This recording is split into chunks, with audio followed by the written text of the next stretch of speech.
Oh, they had me muted up. West. Salute to the chat.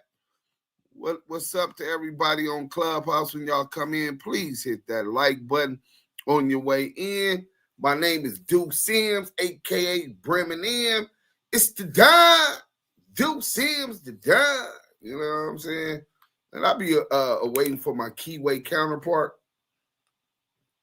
better known as the Park Village pop star, the Kiwe pop star himself. Y'all make sure y'all hit that thing soon. We get enough people in here. We'll get the plan. I pre-recorded some of this stuff because it's so much information, and it allows me, by having a skeleton, it allows me to jump in and dive in and react to whenever I want to react, whatever we want to add as far as me and Yael. Duse Sims and Yael, the Damu and Kiwe Conversation Live, Hip-Hop Police, Docuseries, Day 4. WACK100, the manufacturing of a plant. Oh, we finna cook today. Oh, shit, they done kicked me out the room, bro. That's crazy. My bad, they kicked me out the room. But I'm back on Clubhouse. Let's get it up in the chat. Let's see what's going on. Y'all, welcome to, okay. Dose of Reality TV, salute to you. Oh, he got something dropping too. Y'all need to check this out. Salute, hit that like and subscribe, man. We appreciate that. So I've been getting threats already by Porky, you know what I'm saying? Pork Butt, RG Ascari, salute. He said that they're going to strike me to get my channel. So for anybody, let me put that in the chat right now. So if they do knock my stuff at, make sure if you haven't already subscribed, we got a backup page. You know what I'm saying? If you stay ready, you ain't got to get ready, man. You know what I'm saying? And I'm finna share this in the chat. Make sure that you already subscribe if you haven't subscribed. Okay. Because we definitely at war, and we definitely, a lot of people don't understand how dangerous truth is. The truth could get you unalive. You know what I'm saying? You got killer rats. You got a lot of people that's out here still working. They can't be exposed because they're going back to jail if they can't set people up. So when you flame their ass up the way that we flamed up Reggie Wright Jr., a.k.a. Veggie Wrong, you know what I'm saying? Wait till y'all see a Dose of Reality TV's, But I put it in the chat. That's our backup. So if they do it, I'm going to file a suit on their ass. Don't trip off of that. And for any money that I lost, don't play with my money. And besides that, we argue in fair use. The lessons that we teach by exposing, confidential source 137s and educating, you know what I'm saying? And replying to. That's part of fair use. But I'm going to call y'all back. We stay active in our chucks. Make sure to smash that like button coming in blue and red for show. Dudes. Yeah. Hey, that's a fact. Me against the world. Yeah, we was off that Steffi Weffy. Salute to everyone. Blue and red with the active chucks. Degante Cobb and salute. Deuce should have brought the quiet storm over here. They liked the wheels on Instagram, man. And I had to, bring it down, man. I had so many racing thoughts and stress and weight on my shoulders. Even with this docuseries, y'all don't understand how much research on top of research and that you got to do, and then organizing it to present it as a story. Man, shout out to my boy Scandalous Los Angeles TV. Shout out to a Dose of Reality TV. Shout out to Smoked Out TV Reactions. Everybody on the team that's been helping us. Excuse me, Selena. I'm going to call y'all back. Y'all don't understand. It's the little things that y'all do help take the extra pressure up off me. Just the little things. You know what I'm saying? Suchi, salute to everyone. You know what I'm saying? Nia, hey, what up? And y'all hit that like button on y'all way in, and y'all make sure that y'all subscribe to that page that I put in the link I put in the what you call it. It is now an officially a cyber war. These people lie on me, say, first and foremost, say that I got my jaw broke, claiming he accessed my medical records, which is illegal without a warrant, right?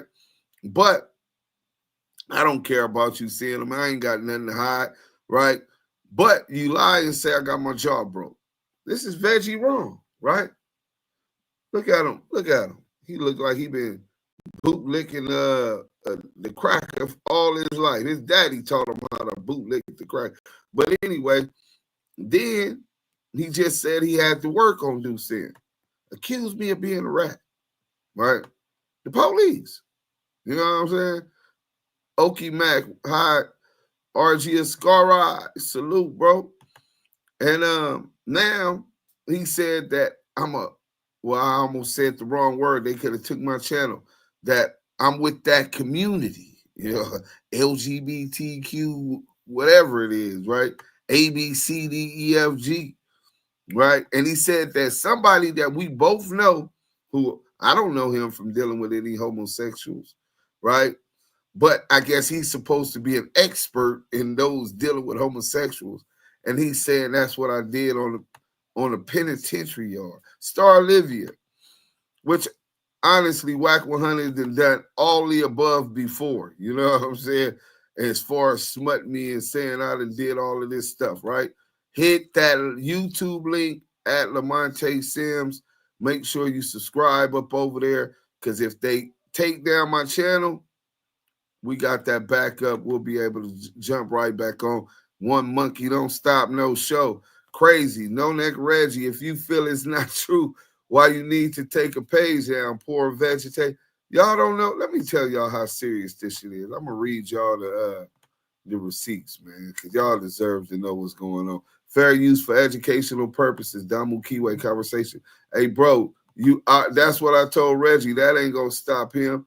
You know what I'm saying? Oh, we got shortstop in the field podcast in here today. Yeah, I'm here.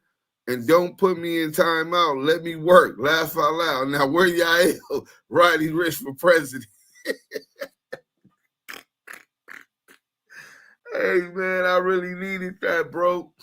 I ain't gonna even lie. I needed that, bro. You know what I'm saying? I'm so exhausted. Shortstop, I'm watching you. Don't shoot shortstop, no matter how much he trolls. You know what I'm saying?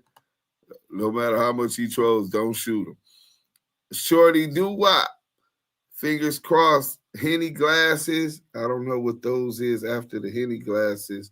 The active Chucks Henny glasses. To active Chucks in the chat. Salute to you. Salute to you. You know what I'm saying? Mike Lachlan, my Chucks is active. Salute my dog. Hey, salute, King. You know what I'm saying?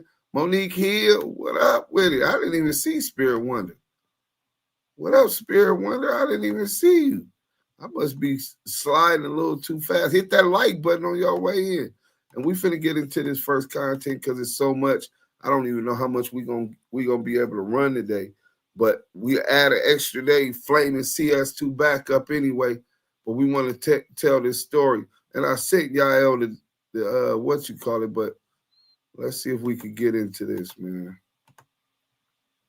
Me against the world. Let me see. Which one is that? I think that's the one. Nah, that ain't it. Let's go like this.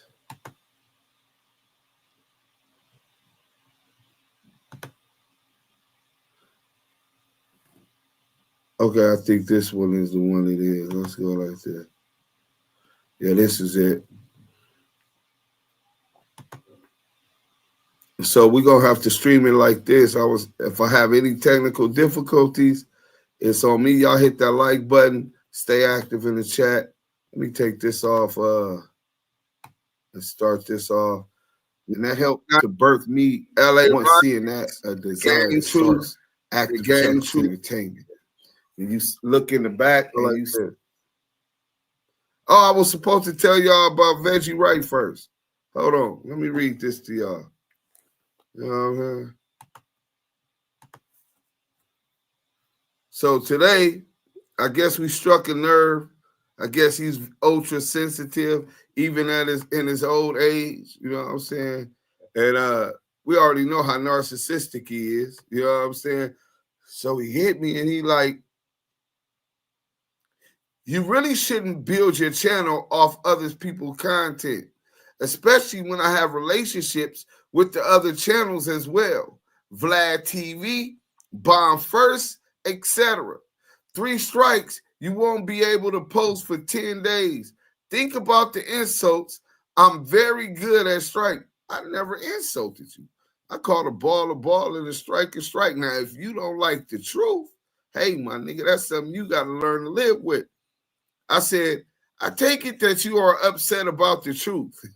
Anytime you add something original to something else, such as a reaction video, you can register for copyright. That which is copyrightable, especially under the fair use clause of the DMCA. DMCA being Digital Millennial Copyright Act. He said, not your truth, just don't like being disrespected by broke clowns. I'll just remove them for 10 working days since you calling my bluff. So I sent them the law. And I said, under the DMCA, fair use refers to the legal right to use a portion of copyrighted material.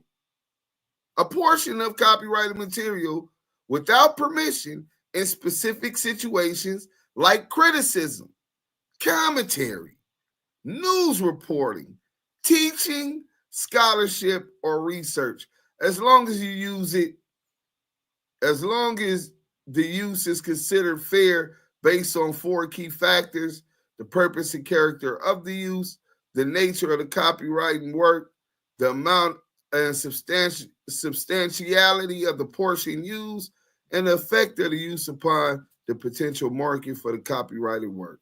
So he's telling me and threatening me he's going to call his friends Vlad TV and all these other people who he's seen in the to get them to do. So I said, so he said, you don't think I know YouTube rules? I'll teach you.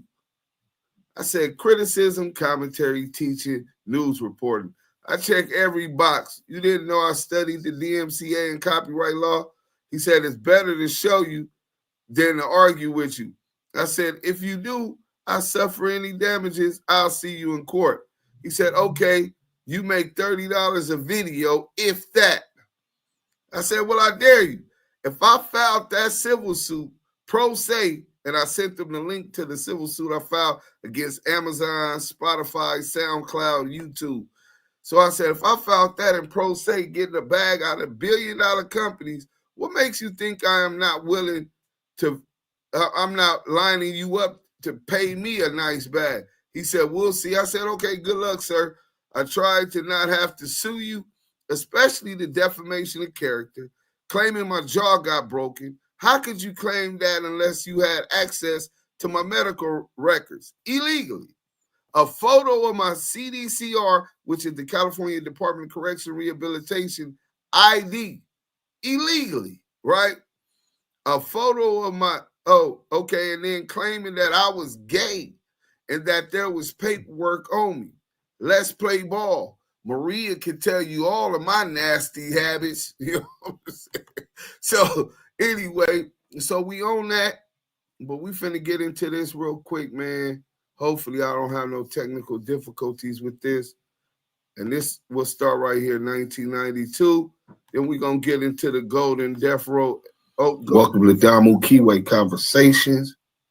We are coming with Hip-Hop Police, the docuseries live. We're going to start off from the beginning, let you know a little bit about the tensions between in Los Angeles, between the melanated communities in the inner cities of South Central Los Angeles, Compton, Watts, Long Beach, Inglewood, West LA, etc. Let's get right into it, man.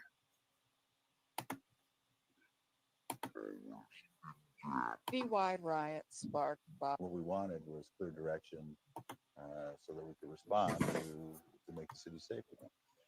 In terms of getting the people on the street, it's taken us a little longer than I had hoped. It's a huge sense of frustration over the lack of response. Decided not to attend a riot that it co-created. 6 days of violence, 1,000 injured. Both to Florence and Normandy, and not abandon that intersection and let it become a flashpoint.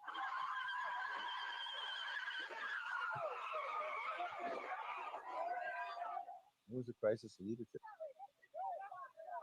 20 years ago, we were at war with LAPD.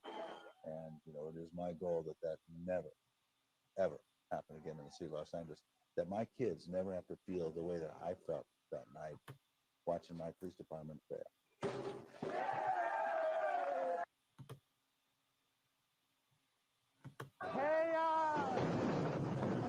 LA was a place without law. LAPD. So this was benches overran the cut, and this is what you got: total dissatisfaction and a response from the inner city communities. We're gonna get into Yael. Welcome to the Damu and Kiwe Conversations, brother. Da, da, da, da, da, da, da, da, da, da. It's yeah.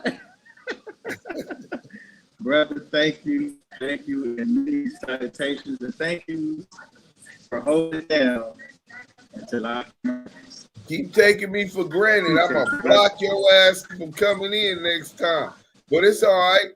But let's go. During the 1992 riots, there was negotiations from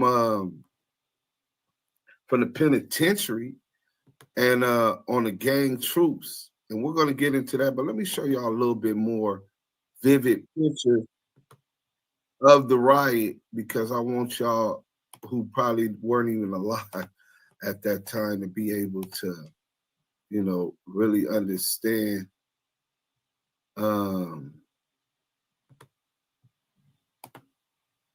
Let's go.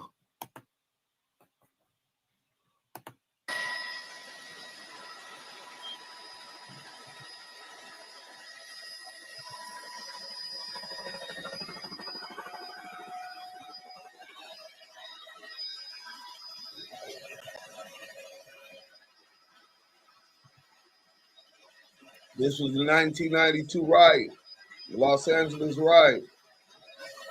Rest in peace, Natasha Harlan. I'll never forget you, girl. Never. Oh, no.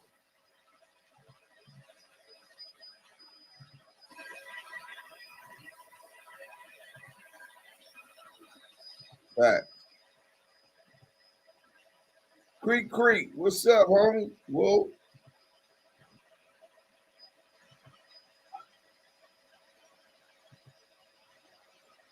Okay, Y'all hear that helicopter? Keith? Traumatizing memories when you hear that helicopter. Traumatizing memories when you remember Natasha Harlan, the beating of Reginald Denny. With the straw that broke the camel's back. Yeah, Keith and Kelly, this is Cliff. Can you? Yeah, we're trying the best we can. We also have some other information. The PD helicopter just left here. The pilot's reporting a situation. We'll cover this, and he departed northbound. I think he's going to try to land someplace, but I don't know whether he was hit with something or not. But boy, I tell you, it's really a nasty, nasty situation.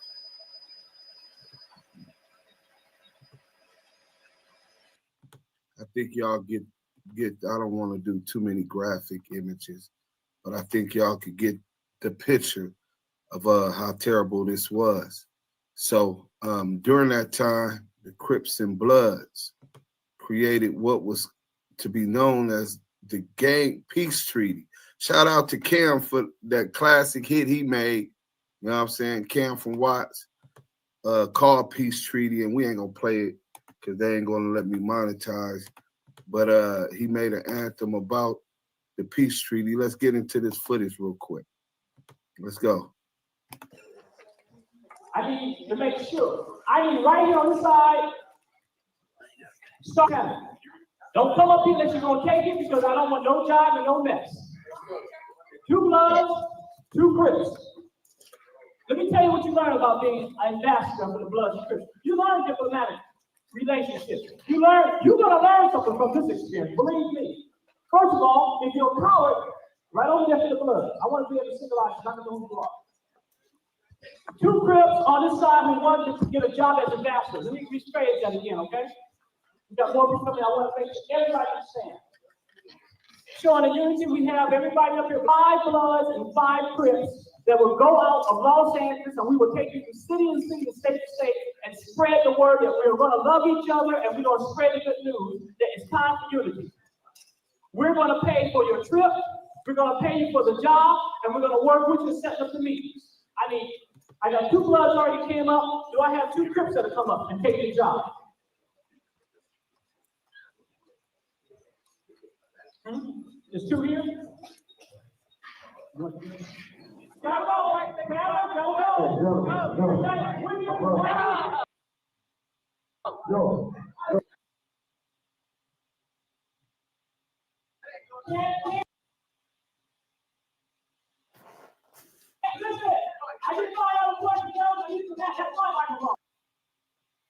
Damn, hold on. Is that my shit?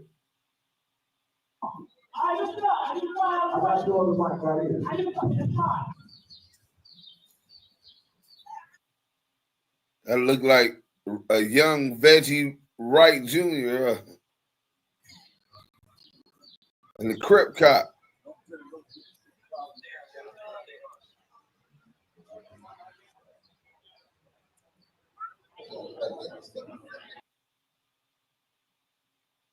That look like Diane.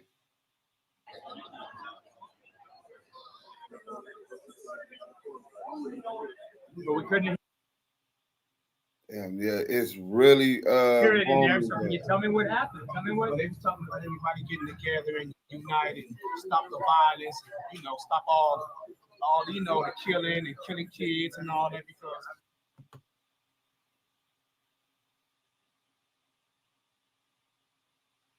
you get together and unite together and stop all this killing, everything will be fine. Everybody can go anywhere, anybody can go enjoy going to a club or party, anything like that. So that's what they were talking about mostly, was stopping all the killing and violence. I'm gonna stop it there. As long as you got life, you will have death. As long as you got good, you'll have evil. So I don't think that we'll ever be able to stop all of the killing. But if we can negate the majority of the dumb, stupid killing, I think that we'll be better off, right? But I'm not naive enough to believe that somebody ain't hungry today and will go by any means to do that. I'm not naive enough to believe that some people are scared to get their butt whooped, and instead of fighting, they'll up a gun and rather do 30 years to life in prison than to take an ass whooping. You know what I'm saying? So, hey, babe, for family, that was the peace treaty, and from there, growing up as a product of my environment in South Central Los Angeles, that the desire in me witnessing that change between wars, that was 1992. So you're talking about 30 something years of Crip and Blood wars and gang wars in Los Angeles. Since 1968, 69, the Crips started. I'm from Brims. That's 1968.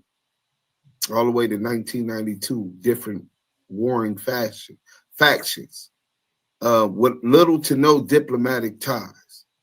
And that helped to birth me, once seeing that, a desire to start Active Chuck's Entertainment. And you look in the back and you see that red and blue dragons coming and unifying on the mic and to turn into the logo, which is the microphone with a red and a blue Chuck symbolizing a rider. West Coast, right? Los Angeles, our culture, right? The red and the blue through music and entertainment. I understood that that was a platform for that, music and entertainment, where the two can come together without all of that. Let's get into the relationships or lack thereof with the police around the time that this peace treaty was formed, right? So I'll share this with y'all, and let me put it up on the board for y'all. The relationship between the Black community and law enforcement in Los Angeles remains tense, with many acknowledging the systemic racism persists. Explanation: police brutality. Black people are disproportionately killed by police in Los Angeles County. Economic inequalities, the economic disparities that led to the 1992 riots persist today. Systemic racism in policing and society continues, including over-policing of Black communities. Community mistrust. Some say that there is a need for a community of trust between law enforcement, government, and the people. I don't believe that. I believe that segregation is the only way we're going to ever have peace within our own community. Self-government, sovereignty, policing ourselves, because it's in our... That's what I don't want. Our interests, our own self-interest, to govern our own and to police our communities, protect our families. Not, come on, man, importing foreigners that's not of our community to do it. So now, after after the peace treaty, it only lasts several days. If you listen to the stories that my big homies in them was telling us, the police was telling us about the police locking brothers up, utilizing their cars to go do drive-bys on different hoods, and it's not in the police's interest to see a ceasefire go down. In fact, it's total. We finna make sure we upload this shit so we don't gotta do being able to extort taxpayers' dollars to police these communities that are high in crime. So look at the number of gang homicides, right? You had it peak out in 1992, right? The peace treaty happened for several days. The next year, the gang murders, not murders, period, just Bloods versus Crips, 720. Don't worry, we ain't finna keep dealing with this shit. For unalive. Got something for their ass. Bear with me. 1993. Then 1994 skyrockets back up to 779. Then it skyrockets back up in 1995 to a peak 887 gang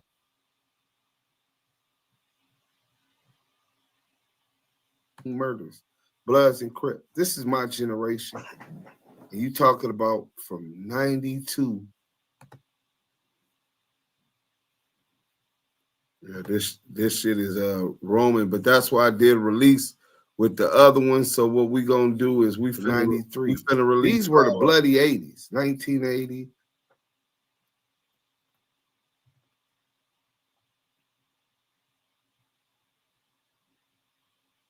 Gang murders. And they continue to climb, peaking in 92. 92, but if you look, you can see 95, the gang murder. Then 1995, this period right here, gang murder looks not be the most terrible in all of the years of the gang murders. And this was after the police worked and took measures to stop the peace treaty. Let me talk about that while that's waiting. The police actually that was going on in Los arrest Angeles. somebody in one neighborhood, go while they arrested, use their car and go shoot at another rival neighborhood to stop the peace treaty that was negotiated in the streets. Facts. Now, it's not just the local police officers, they're just proxies of the state, which is proxies of the federal government. So I'm gonna read y'all this and then we're gonna end this segment and get to going into hit that like button. Know it's kind of slow. We're gonna speed it up soon. We got these other ones being released as we speak. Some of these police officers. Let's show y'all this real quick. Don't never forget this.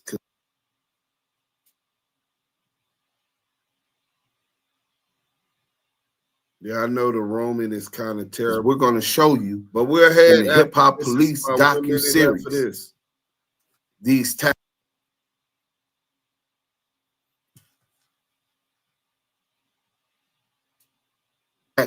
Many of the tactics used in COINTELPRO are alleged to have seen continued use, including discrediting targets through psychological warfare, smearing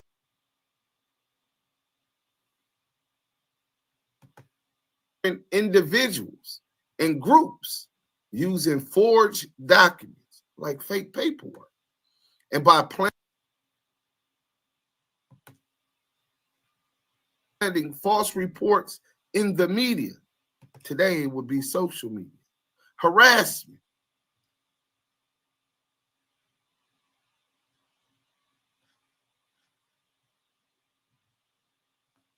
Still not going, huh?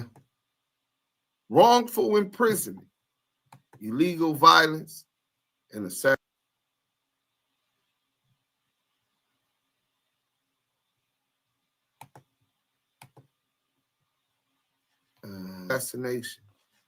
We're going to show y'all that and introduce you to some of the players.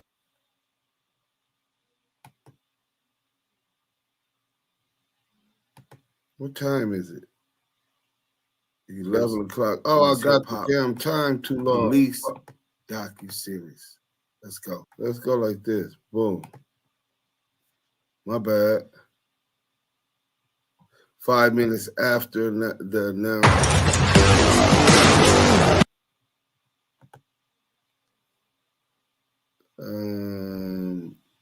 Let me close this. Yael, talk to me real quick. Let me know. Oh, Yael then left. We'll wait for him to come. Hey, hit that like button. Let's go. Rodney King was my homie, and he was a part of the peace treaty movement that spread throughout LA. Well, salute to you, Mad Judah. Salute to y'all, homies, for Sweetport, Louisiana. Drop that real knowledge. Hey, bro, salute. But that was LA at that time. You know what I'm saying? We could close that one out. And I'm trying to see what's going on with this release. I think that, yeah, they're not letting me do it. Let me see. So let's go 10. Or is this 9? Yeah, this is 9 o'clock. I'm tripping. 9 o'clock, bam. 9, what time is it? So we could go 9:05. Let me see. Stream. Oh, shit. So let me put 10. This is going to take a little minute. They're making me have to schedule an announcement of the damn thing. Save changes. I don't know what the hell's going on, bro. I'm not even going to lie. Let me put this on here also. Start at least 5 minutes after the announcement. Okay, well, the announcement is, I don't know what I'm doing. We'll try to figure it out. But Bear with me. Yeah, matter of fact, let me play this video for y'all real quick while we wait. We having technical difficulties, man. And this is what we didn't need. But while we doing that, hit that like button, turn this shit back up, man. Just bear with me a couple minutes. We'll get y'all on point. Y'all ain't gonna want to miss the next session. You know what I'm saying? Let's go.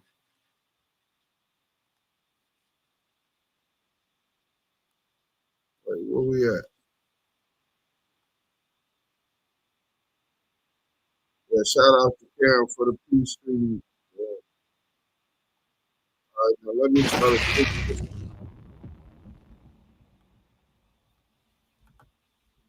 That second verse. Thank you for coming back to join us, Yael. You know what I'm saying? We're gonna stop with that one. And I'm gonna go on YouTube real quick. And we should be streaming the right now. The second part. Let's go. Boom. It should be streaming live. What time is it? Oh no, we got 2 minutes. So it'll be streaming live in about 2 minutes, man. You know what I'm saying? So but yeah, what was you at in the 92 riots, bro? How old was you?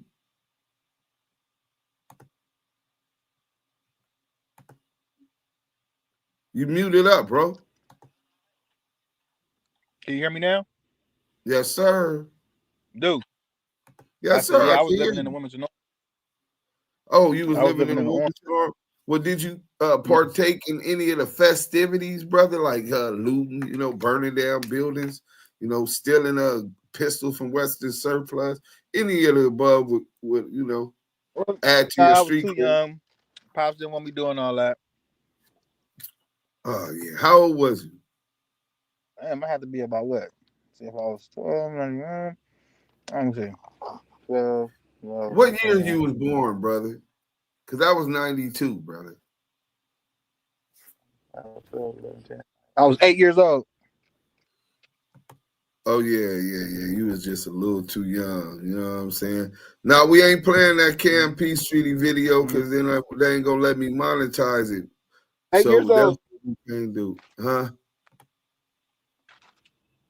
I said I was 8 years old, sir. Oh, okay. Well, that's what's up. All right, so let me see if they let me see. Oh, yeah, it's 3 minutes in. How do we watch it?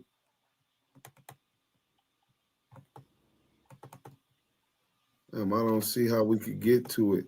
If we continue to have these problems, I'm finna You gonna end it and start it?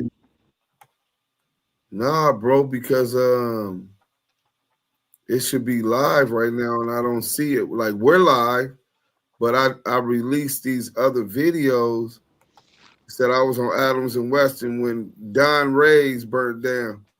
Yeah, I was all over the city, bro. We was tearing shit up. Even the Hawthorne Mall. Nigga, you talking about Western Surplus. You talking about the old Builders Emporium on Crenshaw and Imperial. Yeah, we was everywhere. The old Sarbanes in the set on 36 in Vermont. The old King Swap Meet. The King Swap Meet. Y'all don't even know about no King Swap Meet. Oh, here it go right here. Boom.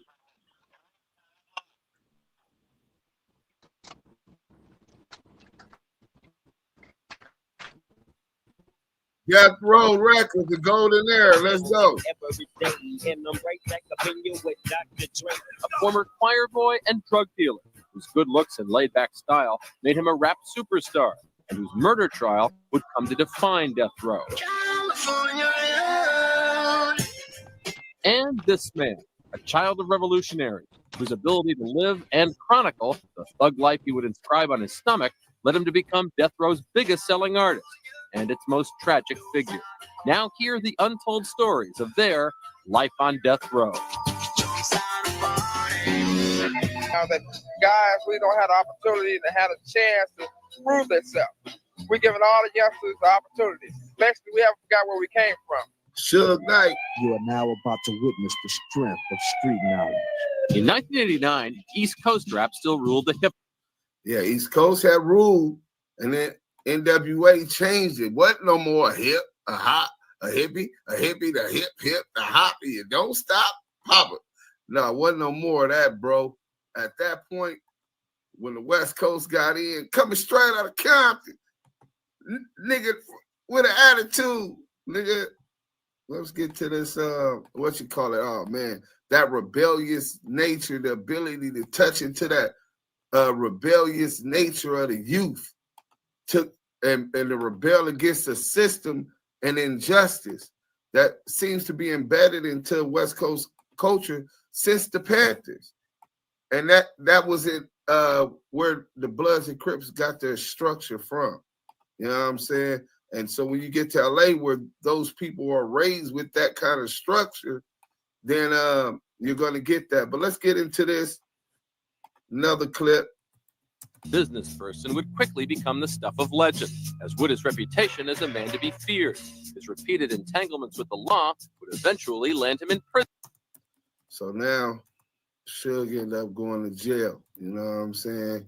So he definitely already has some issues with the laws. You know what I'm saying? And we definitely going to get into those issues. You know, let's go ahead and kill this off. We can kill this off, right? Kill that off. And then, oh yeah, that also. Bam, now we could get into this one. Death Row's at its peak. Hold on, let me show y'all this. We're going to get into this real quick. Oh, y'all not even able to see this. I'll get y'all this real quick. Hold on.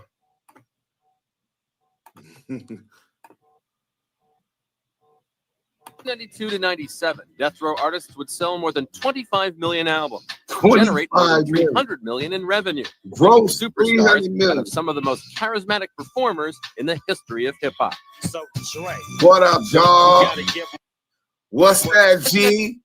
Did you hear that? They Mike grossed B, you know about it, huh? over $300 million off of record sales. 25 million records sold. This is a legacy. This was a brand. And obviously, it was still hard for Suge Knight to evade going to prison and losing what he ended up building. But this is my era. When them politics was politicking, you know what I'm saying? Let's go ahead and get to this real quick. And remember, I was showing y'all the gang murders from the bloody 80s, which was the drive-by age, guerrilla tactics used by those gang members at that time, preferably with AKs and Tech 9. And then the 1990s, which was the walk-up age. You know what I'm saying? In the 90s, the walk-up age, this was the music, get your man. This was the type of music in the era of our culture. And that's why they had that G-Funk era, that gangster funk. Because we love that gangster shit. Let's get into this. Who knew of his own upbringing on the streets of Compton. It's competition out here. California don't care. California is one of the places where they ain't caught up in running and trying to get autographs. They want hit that like button. They want what you got, one way or the other. That's why they need to live out here. But it's good. If Suge was never a gang member, as he's always maintained, he nevertheless understood the allure of gang life. But with his size and remarkable agility. So Suge never admitted to being a gangbanger. And you know what's crazy? Most of y'all claim because he's a gangster that he was a gangbanger. But it's a difference between being a gangbanger and being a gangster. You know what I'm saying? Let me see what we got for y'all. You know, a gangbanger is somebody who wakes up every morning, irons up his khakis, you know what I'm saying, put on his t-shirt, lace up his chucks with the toothbrush, clean, make sure that they clean and you're looking good as a representation for the set. hopping on a Swin or a dyno, patrolling the set for anybody walking around or in the set. You know what I'm saying? And protecting your community, going to go ride and gangbang. Said he was never that. Don't mean he ain't got a gangster mentality. You know what I'm saying? A gangster's like Al Capone, right? Let's go. He brought street culture, the street mentality right into corporate America. And it was fearless. You know what I mean? It was a take no prisoners kind of approach to doing business in this industry. What happened was like 2 seconds and it was over. You know, he got the money and he did his thing. I don't have a problem with it. Maybe you can just look at it like I was an investor in Death Row. I was an investor in Death Row. That was Vanilla Ice. But that was a hell of a point, and I wanted to highlight that to y'all. Suge understood the allure that America has, loving gangsters and those with the balls, because most people don't have the balls to go against the laws. You know what I'm saying? Most people are law-abiding citizens, you know. So with that being said, let's get into this. Suge was so smart, he wanted to represent that and our culture the right way by painting the picture of that gangster subculture for the world to see and market it. You could say he exploited it because he wasn't a gangbanger. You could look at it like he created so many jobs and helped so many people take care of their family. I'm not here to judge that. Let's go. Then Suge made his big move. When Dr. Dre grew dissatisfied with his contract at Ruthless Records, owned by fellow NWA or Eazy-E, he convinced Dre to join up with him and leave Ruthless. They took advantage of me not knowing the record business back in the day. But you know, I know what's up with those numbers now. Donald Brown definitely was a gangster. Rest in peace to Donald Brown. In a career of shrewd and decisive moves, this one would prove to be the most important. Suge got Dre out of his... I don't know who that was. That was the same person said they was on Adam and Western. Donald Brown was a gangster. Rest in peace to Terrell. That's Lil Eminem. That's who I got tatted. Donald Brown was his uncle. When Donald passed, they passed everything to connect everything to Terrell. Lil Eminem, rest in peace, was a gangster. Let's go. Contract. But Eazy-E sued Death Row, charging he was forced to release Dre from his deal. Under threat of his life and telling him that they would kill his mother and that they were holding me hostage. Under those kinds of duress, got him to sign releases for Dr. Dre. Suge, nearly twice the size of Eazy-E, dismissed the accusations, as did the court. Do I need a bat, you know, to force him to do a few things? If he walked between my legs, excuse my French, people probably think he was my penis. So Suge was a marketing genius, and he know how to give the media the one-liners. They want the one-liners. A classic with some of these quotes. You know what I'm saying? But that definitely was a power move. He was able to recruit Dr. Dre from Eazy-E, however he did it. Like he said, however they got to get it, right? So, you know, by any means necessary, you got to get that bag. That's the difference in the gangster mentality. Whether you hitting licks, flocking, selling work. And he seen that the industry was soft. And he pounced on it, bringing the threat and intimidation of violence into corporate America. Check this out. This dude was a hell of a businessman. I respect. By 1992, Dr. Dre and Suge Knight had assembled the hit factory that would be Death Row Records. Suge had helped Dre get a publishing deal with Sony. With the advance, they began work on The Chronic. Dre's studio perfectionism Sue Bird through that advance, and Suge found another way to make some money. The soundtrack for the film Deep Cover, introducing Snoop Doggy Dogg to the world. Suge introduced Snoop with me as I crawl through the hood. Maniac, lunatic, calling Snoop Eastwood, kicking dust as I bust police. And you never hear me hollering about peace. Tell you the truth, I didn't even like Deep Cover when we first did it. Matter of fact, they had to tricked me into doing the video. He felt that it was, you know what I'm saying, make his album be negative. So he didn't want to do it, but I pushed it on him. You know, I told him I'd come up with some lyrics. And we came up with it and put it out there, and it did good, and it set it. His album up. The lyrics and force and stuff he was talking about, that's the stuff people wanted to hear because that's what was going on. Damn. Let's go. In the streets at that time. Drake, what up, Snoop? Yo, I got the feeling tonight. So that's what the streets wanted to hear, right? Because that's what was going on in the streets. People don't want to hear some shit that they can't relate to, that they don't see, that's not their reality. You know what I'm saying? They like authenticity. You dig? And who got more authenticity than us? Death Row is moving on and moving on. Oh, I didn't think different levels. Let me give y'all this. So they come with the deep cover, got a deal through Sony. That was their first distributor, right? For the deep cover, right? And they had a budget. You know what I'm saying? I don't know how big the budget was, but obviously the success of deep cover helped them get a bigger deal for the Chronic, right? Let's get to this real quick. Not one soul got more authenticity than the Damu and Kiwe conversation. Okay, let me know you awoke then, brother. Ready to make an entrance, so back on up. Before I have to pull the strap out the cut.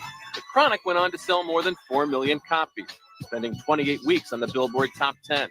Death Row had begun its 5-year domination of rap. Wasn't a formula to doing that album. We just went in the studio, and whatever came out that day, if it was the bomb, it went on the album. And it was so many creative minds in one place that the song just almost every song came out to be a hit. We didn't give it at all. We just came out just straight.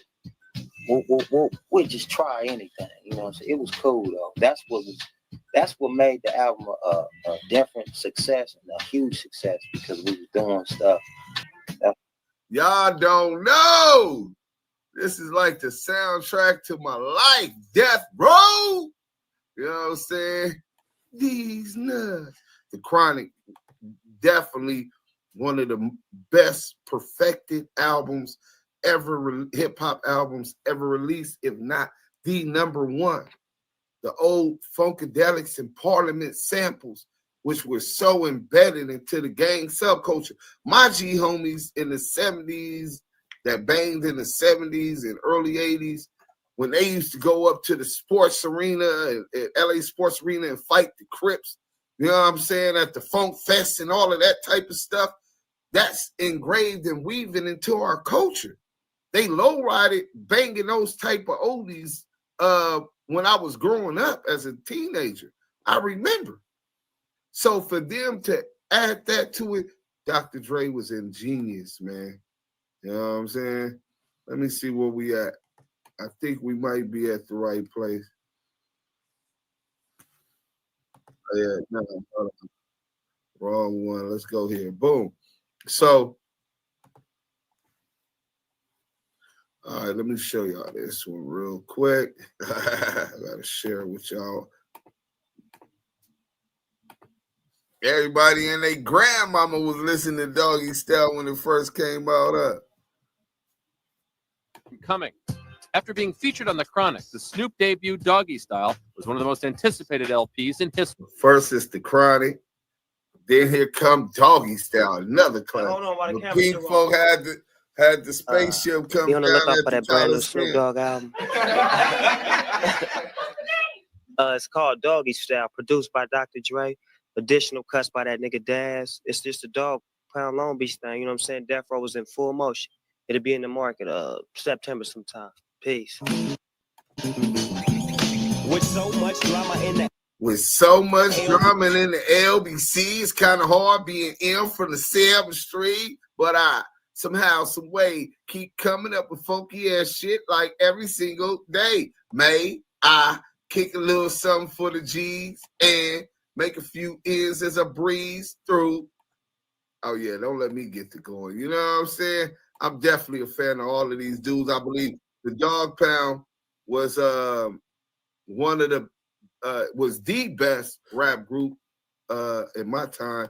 That's who I believe. Y'all can yell Wu-Tang or Outkast all y'all want.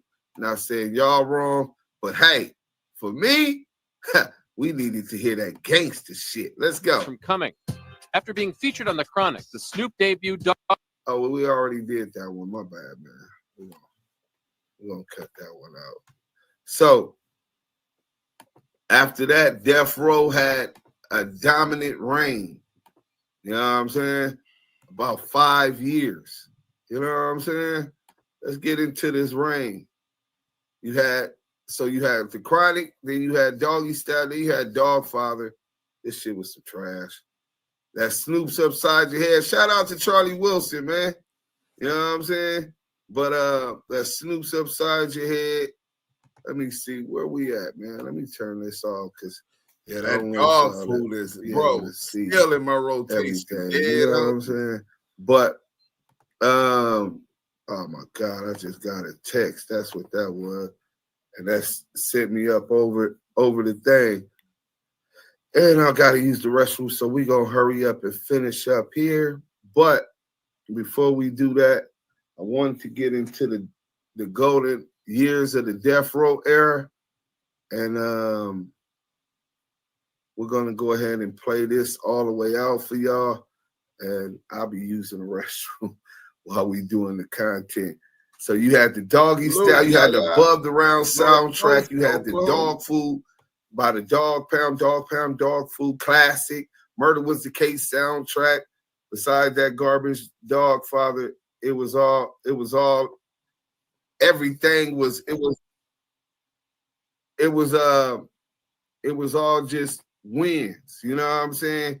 Classic music where Dr. Dre was being a perfectionist required it to be okay. So here we go right here. Let me go ahead and share this with y'all while I go use the restroom, and I'll be right back. Do not leave. Let's go.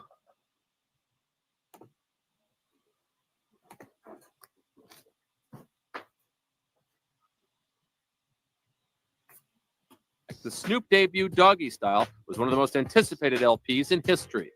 Hey, hold on, while the camera's still rolling. Hold on. Be on the lookout for that brand new Snoop Dogg album. It's called Doggy Style, produced by Dr. Dre. Additional cuts by that nigga Daz. It's just a Dog Pound Long Beach thing. You know what I'm saying? Death Row was in full motion. It'll be in the market September sometime. Peace. With so much drama in the LBC, it's kind of hard being Snoop D-O-double-G. But I somehow, some way, keep coming up with funky-ass hits like every single day.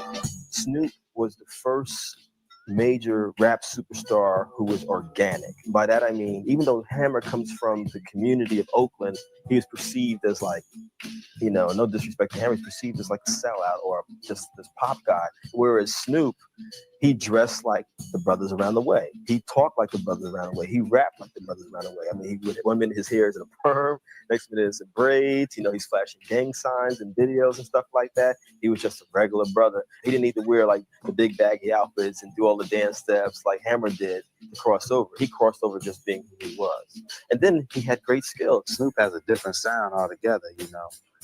I don't think it's another rapper out there that sounds like Snoop. When I was growing up, I liked the R&B sound, like the Dramatics, the OJs, Harold Melvin, the Blue Notes, more or less singing, you know what I'm saying? It wasn't no rap back in the day, so I'm just bringing it back to the original culture. Like the R&B sound, you could say it's R&B, but it's not because it's a whole nother vibe. It's the G-Funk era. It's like everywhere I listen and everywhere I go, I'm hearing somebody gonna feel my Yael, you don't know about this shit right here, boy. Snoop had the attitude when he walked in, and if he couldn't rap a scene, you would still want to deal with him because how he carried himself. So you know, he like make you get the edge of your seat and want to see what could he really do. Snoop's album Doggy Style entered the charts at #1 and went on to sell 5 million copies. It not only put Death Row on top of the rap world, but the pop world as well. In 2 short years, hardcore rap had gone from a niche market to one of the biggest selling genres in music. Death Row's gonna be the West biggest record Coast company there is. took it One to of that these level. days. You know, we're not taking West Coast. Dr. Dre, Snoop Dogg. Just look at the foundation. Ice Cube. The Chronic album is the Bucky foundation. A butter Snoop law. album is another brick on the house that Death Row built. Rap music speaks to more young people across this world than any other music, regardless of their race, ethnic origin, or religion. It's like that. Corrupted. Cause I never hesitate to put a fool on the back. Yeah, so keep out the manuscript. You see that this must be Black Gangster. What's my name? In 1993, the popularity of gangster rap and gangster culture in general began to send chills down the collective spine of America. Its brutal imagery and thumping beats were capturing the imagination of millions of white suburban teens. Suburban. Look at the Mountaineer. Look how they looking at him.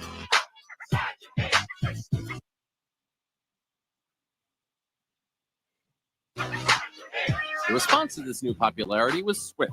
A line has been crossed, not just of taste, but of human dignity and decency. Snoop Dogg, Doggy, whatever his name is, calling women bitches, calling women hoes.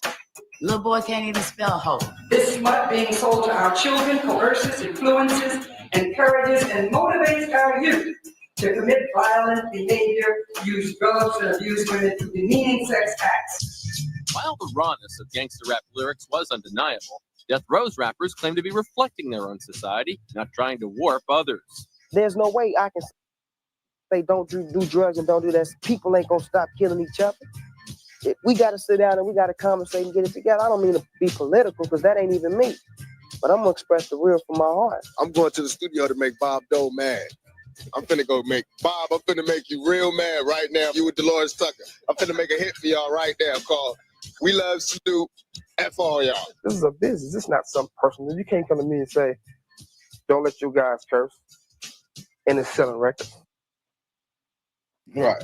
And it's coming from their heart. I ain't with that Hollywood. I'm with the real. And the real is letting people do what they want to do. You don't look for Hollywood stuff. Anti-gangster rap activists took Suge's advice. Instead of focusing on the art form, they aimed at the public image-conscious corporations who were raking in millions from sales of Death Row's records. There is no excuse for any corporation manufacturing, producing, and distributing such trash. We do not understand the moral obtuseness of Time Warner. We do not understand why they don't get it. Oh, they got it all right. Time Warner made tens of millions when they sold their share of Interscope, Death Row's distributor. But in the end, the music didn't change, and the hits kept coming. It all worked out good, but there was a period there where it looked pretty bad. And I think it's probably good publicity. You know, it's good publicity for somebody if you're trying to be an outlaw. There's two things to Death Row's ability to market gangster stuff to suburban white America. One is the actual records, the production. Dr. Dre made great pop records. You bang on some wood. Yeah. Every record that I put out from day one, it sold 1 million records. It don't matter about the equipment. It depends on the nigga that's working. And I am that nigga. And I can make motherfucking hit. Dr. Dre is the evil genius of this era. I need some music, Dr. Dre. Dr. Dre, I need some music. So just sonically, they had the best producer who's doing the best hip hop records, some of the best pop records in the country at that time. So that's one thing, we can't discount that. The other thing is, the Death Row artists became the successors to the bad boy image. It used to be rock and roll's image, that I'm a rebel thing. And I think that's a big part of why they were dangerous, they were fun, they were sexy. And that's always been rock and roll. But for Suge, one audience's approval came before mainstream success. Listen to this. Before you even cross over and go to pop, the ghetto got to react to this in a minute. When the ghetto says thumbs up, then you get kids in Utah say everybody in Compton, Long Beach, and Watts is playing. I want to talk about that real quick, and this is something that y'all should do because a lot of y'all see the success of these artists Like, say, I'm going to use Roddy Ricch specifically on this. And you guys be, oh, y'all else hating on Roddy Ricch. First of all, the truth can never be considered disrespect. If he was lying, you could say he's hating. But you guys attach this hate word to anything that's negative to the person who's getting it, whether or not it's the truth or what they want to hear. When Suge says that you gotta create a buzz in the urban communities first and be accepted there, it's because that's where all of the trends start at, in the hood. Music you listen to, haircuts you get, designer braids you get, the way you wear your pants, what pants you wear, what shirts you wear, what jackets you wear, what shoes you wear, whatever is cool, that trend is going to start in the inner city ghettos across America. We start them trends. The hood starts them trends.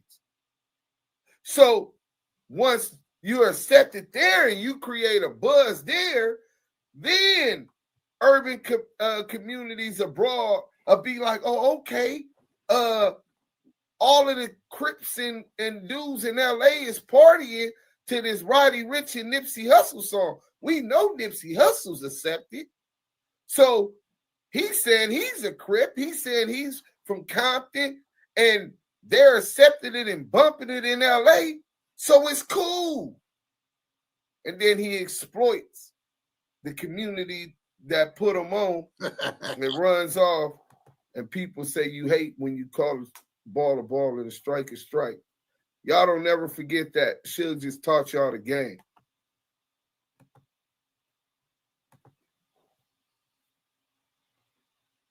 And this and dancing this, look at the video.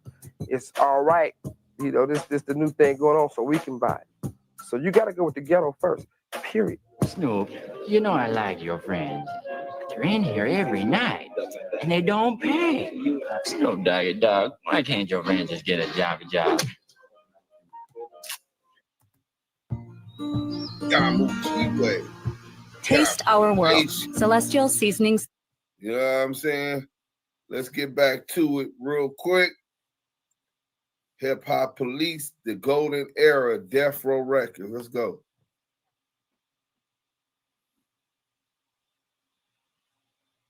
Damu and Kiwe. Conversations.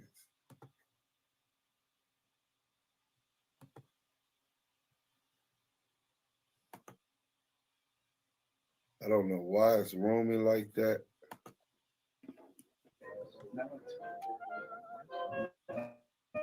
Played against.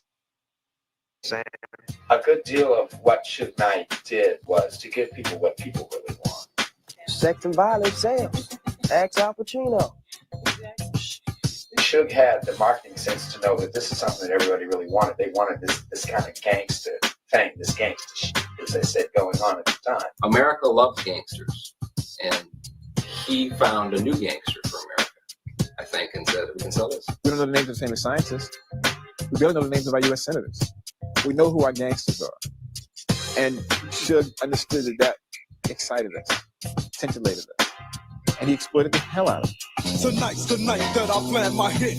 Yeah. Deep cover on the incognito tip. Breaking foods off if I have to. Filling gaps to trigger so you know I'm coming at you.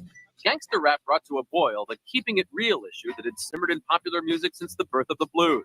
Its tales of deals, death, and destruction not only sounded real, its artists seemed to be living them on a daily basis. A lot of what happened was all the Death Row artists. Suge's persona was rippled out throughout everybody, and it put them in a whole nother game. The image had to be upheld. This is Death Row Records. When you come here, you got to have your chest out, your head up, and your hammer cocked back. While this outlaw authenticity was a commercial jackpot, it was bound to yield tragic results. On August 25th, 1993, a man named Philip Waldemariam flashed a gang sign, a car carrying Snoop Doggy Dogg and his bodyguard McKinley Lee, who was Malik. A confrontation ensued, and Waldemariam was shot to death. America's best-selling rapper would be going on trial for murder. Los Angeles police announced that 21-year-old Calvin Broadus, better known as rap star Snoop Doggy Dogg, had turned himself into police on Friday, along with 2 other young black men, all accompanied by an attorney, in connection with the murder on August 25th of a man named Philip Waldemariam, in what police believe was a gang-related shooting. Suge Knight paid millions for Snoop's defense, showed up daily at court. Dre stayed away. More than 2 years after Snoop's arrest, the jury returned with its verdict. We, the jury and the defendant, Calvin Broadus, not guilty of the crime of murder in the first degree. Snoop beat that murder case. I want to really. Now, for those who know or heard or looked into that case, I heard that some evidence might have came up missing. Don't never forget how Death Row was surrounded by all of these crooked cops. But we'll get into that. Let's go. Thank all my peoples on Death Row Records, all my homeboys, all my management, everything, everybody that supported me and Malik through this 2.5 years of just misery. Snoop's acquittal only emboldened Suge and his label, which he now termed the new and untouchable Death Row Records. He decided to get back to work, but first he threw a party. See, we known for having parties, so this is gonna be a real big one. So it'll probably be about 1 million bottles of Cristal and the whole shot. And the studio close by if we go there and finish this album. Snoop's trial was only the beginning of the problems to beset Death Row. Their star producer was about to leave the company, but there was a new star on the horizon. This is what Death Row was waiting for. This is what I've been waiting for. So now with the combination, it's like we superpowers now. Having without acting is easy because I want to act like everybody else. Anything to be up out of the ghetto. Baby, I'm hopeless. Trying to keep my focus. But till they bury me. At 24, Tupac Shakur was a platinum-selling artist, a movie star, and an inmate at the Damu jail in upstate New York. It took Suge Knight $1.4 million and a 2-page contract to make Tupac a free man, and a Death Row recording. Now, for those who were too young and don't remember, he was convicted of some kind of sexual assault or something that the woman admit he was acquitted of sodomy and all of the other lies that were charged against him. But he was responsible from this woman who admittedly gave him head on a dance floor at a club earlier previously before the hotel incident. He went to sleep, I guess. Some dudes, Haitian Jack and his crew, allegedly raped this girl, right? But as I hear it, all of this was an extortion attempt to try to force him into a situation where, feeling the pressure, he needed money, he needed to get up out of prison, and he was signed to Haitian Jack and Jimmy Henchman Management Company. But Pac went to jail for that, and I know it really hurt him. Go listen to Me Against the World. Why he was in jail, he was on the cover of Rolling Stones, on the cover of Vibe, and he took, I think it was the Beatles, the #1 spot from the Beatles with an album released while he was in prison. Let's go. Artist. This is what Death Row was waiting for. This is what I've been waiting for.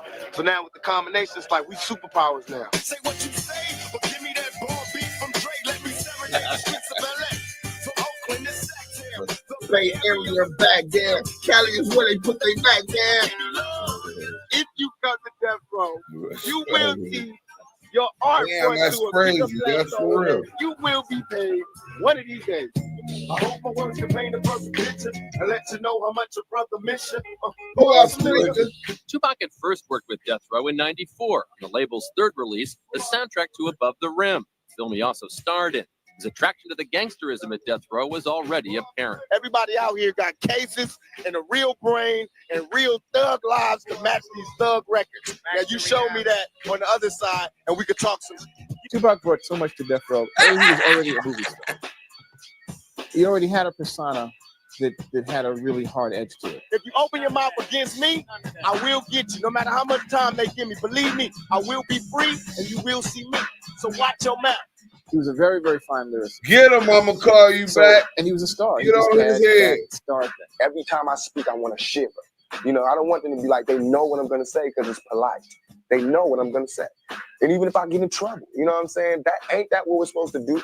What Death Row did is it took the harder side of Tupac and really burnished it. Tupac was not your typical rapper. Raised by his mother to be politically and artistically aware, Tupac saw his life transform when his mother grew addicted to crack. They moved to Oakland, and Tupac found himself drawn to the streets and its fierce life. Different strands of his contradictory existence found expression in his lyrics, such as his tender side was also the stuff of legend. He'd been in and out of jails and courtrooms since he became a rapper and survived being shot 5 times in New York before being convicted of sexual assault, sent to a maximum security prison. When I heard he got shot in New York, I was on the plane in New York. And it tore me apart. I was crying. I thought he was dead. And when I found out he was all right, I went to jail. I told Suge, I said, Suge, we need to get Pop on death row. He need to be here with us. Went and got him. David Kenner went and got him out of there, untangled him, put him in the studio as soon as he got out. Suge and death row attorney David Kenner untangled Tupac's jail term with $1.4 million in bail money. Tupac signed a 2-page contract with death row outside the jail, and within 15 days had rapped All Eyes on Me, a double album that sold 7 million copies. Death Row now had 2 of rap's biggest superstars. Snoop is the Grizzly Adams of dogs. I'm telling y'all straight up right there. The boy really know the dog. I mean, they seen the video where he changed it to a dog, and they think Snoop is a dog. They all wait for it to change back. They all be just kicking outside the dog. I was waiting for the dog to change. Like, whoop, whoop, we gonna change, hold on. He ain't going nowhere. Let me tell you about life and about the way it is. You see, we live by the gun, so we die by the Tell me not to roll with my Glock, so now I gotta throw away. Trying to do a show a day. And this is how I live with 5 shots. Brothers is hard to kill on my block. We got everything it takes to run this industry. We the new Motown. He the type to be like a brother, a friend, because he real. You know, he don't get caught up in the book to Hollywood. He just want to make sure he do a great job for you. He gonna represent you to the fullest, as long as you represent him to the fullest. Suge doted on him. They were inseparable. Tupac is with him all the time. I think Tupac did make some adjustment in his life when he came to death row. I think he drinking on gin, smoking on blunts in his song, reminiscing about the homies who that dead death and row gone. image. So That's my shit. Next year, Death Row gonna start printing our own money. Because we making so much, we need to start printing our own money. It's gonna be me and Suge on a $100 bill like this. He Suge and Damu. It's gonna be in a $100 bill. He was going all out to be this death row person, you know what I mean? To live up to these myths. It's just this hardcore, I don't give up, kind of cat. And having interviewed Tupac Shakur many times before he went to Death Row Records, I knew that was not him. he went along with whatever Death Row wanted to go along with at that time, at first. Also, I think Tupac had plans for Tupac because he was that kind of individual.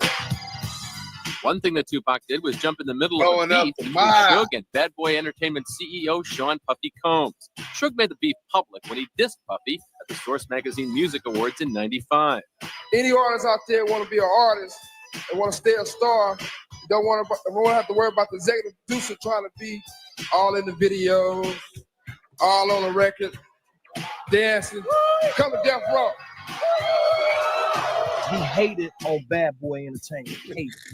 He hated on, basically any beef that was created, it was him hating. Suge felt you had to ride. That's how you get reconciled. That's how we look like we bad.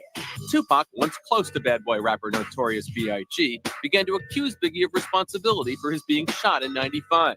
He also boasted that he'd had sex with Biggie's wife, Faith Evans. Tupac almost was reborn. He really was into it, hanging with Suge and all that. I think that the chemistry of those guys created some interesting music for Tupac, but I think a lot of dissension happened in the company. The things that started to change at Death Row changed faster when Tupac arrived. The biggest change was Dr. Dre deciding to leave Death Row. Dre, who'd been in and out of trouble with the law during his involvement with the label, had served time in prison for a parole violation and was growing tired of the gangster mentality Death Row had so masterfully projected. You put out negative energy, it's going to come back to you, period. Live by the gun, die by the gun. Dre didn't want to put up with what was going down, man. I mean, you got to realize he had most of the new artists was the cream of the crop from the streets. Man, you had artists in there drinking all night, smoking, doing whatever. And, you know, ass whoopings was going. Dre didn't want to be a part of that. Ironically, for a man who was helped out of a bad deal 4 years earlier by the efforts of Suge Knight, Dre left Death Row with nothing. Break up with Death Row, then turn around and get 0 for it. That's a great move for Suge Knight. It was a bad move for Dr. Dre. At the time, it was a bad move for Dr. Dre because he left anywhere between $60 million and $80 million worth of royalties on the value of his the masters and his interest in the masters of these humongous hits. That was the only way Suge was going to let him go. And Jimmy Iovine told him, I got you. Whatever you got to do, just leave with your life. And you see where Dr. Dre at right now. See where Suge is at. You take that lesson for what you take it as. There's nowhere in the world I left a multi-million-dollar company to go start another company and don't at least walk away with $50 million. Now I went through a lot, more than the public knows.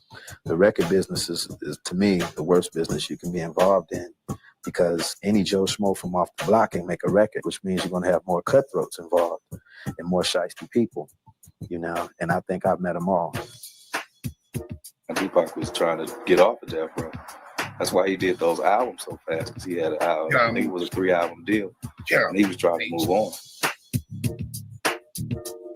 Go. Awards in New York. Backstage, Tupac said he was ready to battle Death Row's East Coast nemesis, the people from Bad Boy Records. They see us and they want drama, we're going to definitely bring it like only Death Row could bring it. Thanks to Suge, Tupac had been out of jail for almost a year. His first Death Row release, All Eyes on Me, had been a massive hit. Some, though, say Tupac wasn't happy with his life at the label. Tupac was trying to get off of Death Row. That's course why he I did love those albums so fast, because he had an album. I think it was a 3-album deal, and he was trying to move on. Tupac loved Death Row. Tupac loved me. I love him. You'd ask Tupac that question. Then was he planning on leaving Death Row? He definitely would cuss you out. Pac wanted to leave Death Row bad. Hated it. But he knew this was the hand that was feeding me. He got me out of trouble. I'm still going through this. I'm still going through that. How can I do it? Those who claim Tupac wanted out of Death Row say the rapper felt he wasn't seeing his fair share of money. Everybody's beef with Death Row at the time was money. That Machiavelli album, 7 Day Theory, that was more or less a sacrifice album. I need to make Suge more money. I don't even know how much I owe Suge. Exactly. He say I do. I need to make more money, then I'm going to start this Machiavelli label. Tupac's alleged complaints about the money he received was part of a long music biz tradition. While there's no question that many Death Row artists live very well, whether they own the toys that they played with is another story. Whatever transpired was Death Row in terms of artists feeling they were exploited over advances or money loaned to them. That could have been happening anywhere. And it does every day. Then on September 7th, 1996, came the encounter that would destroy Death Row as the music world knew it. As Suge, Tupac, and their posse were leaving the MGM Grand in Las Vegas, someone in their group spotted an alleged Southside Crip named Orlando Anderson, who months earlier had been blamed for the theft of a Death Row medallion. There was a confrontation, then a beatdown. Hours later, as Tupac rode in the passenger seat of Suge's car, another car pulled alongside theirs and opened fire. 6 days later, Tupac was dead of his wounds. In December of that year, that MGM Grand surveillance tape was used to send Suge Knight to prison with his kicking of.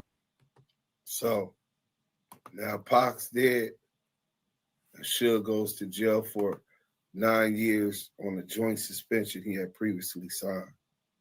This is the end of an era, the beginning of the end of an era. At this point, they on life support. Dr. Dre gone. But this was Hip Hop Police, Death Row Records, Death Row, the golden era of West Coast dominance. I had to bring y'all up to speed. Damu and Kiwe. Okay, so we're going to end this one. Boom, let's stop sharing that one. Bam, and we can close that shit. Now what we got to do, that was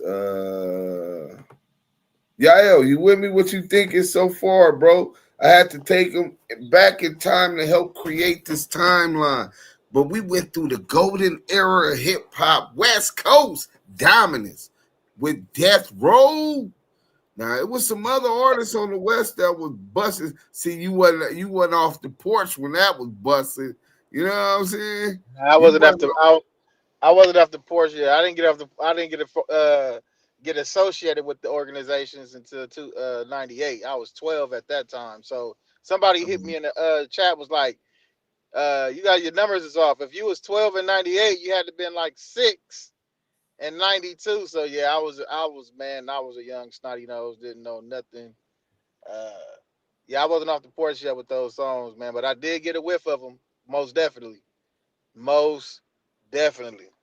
Okay, well, we got to get, I don't know where this other video at on COINTELPRO, because now we get to introduce who these police is.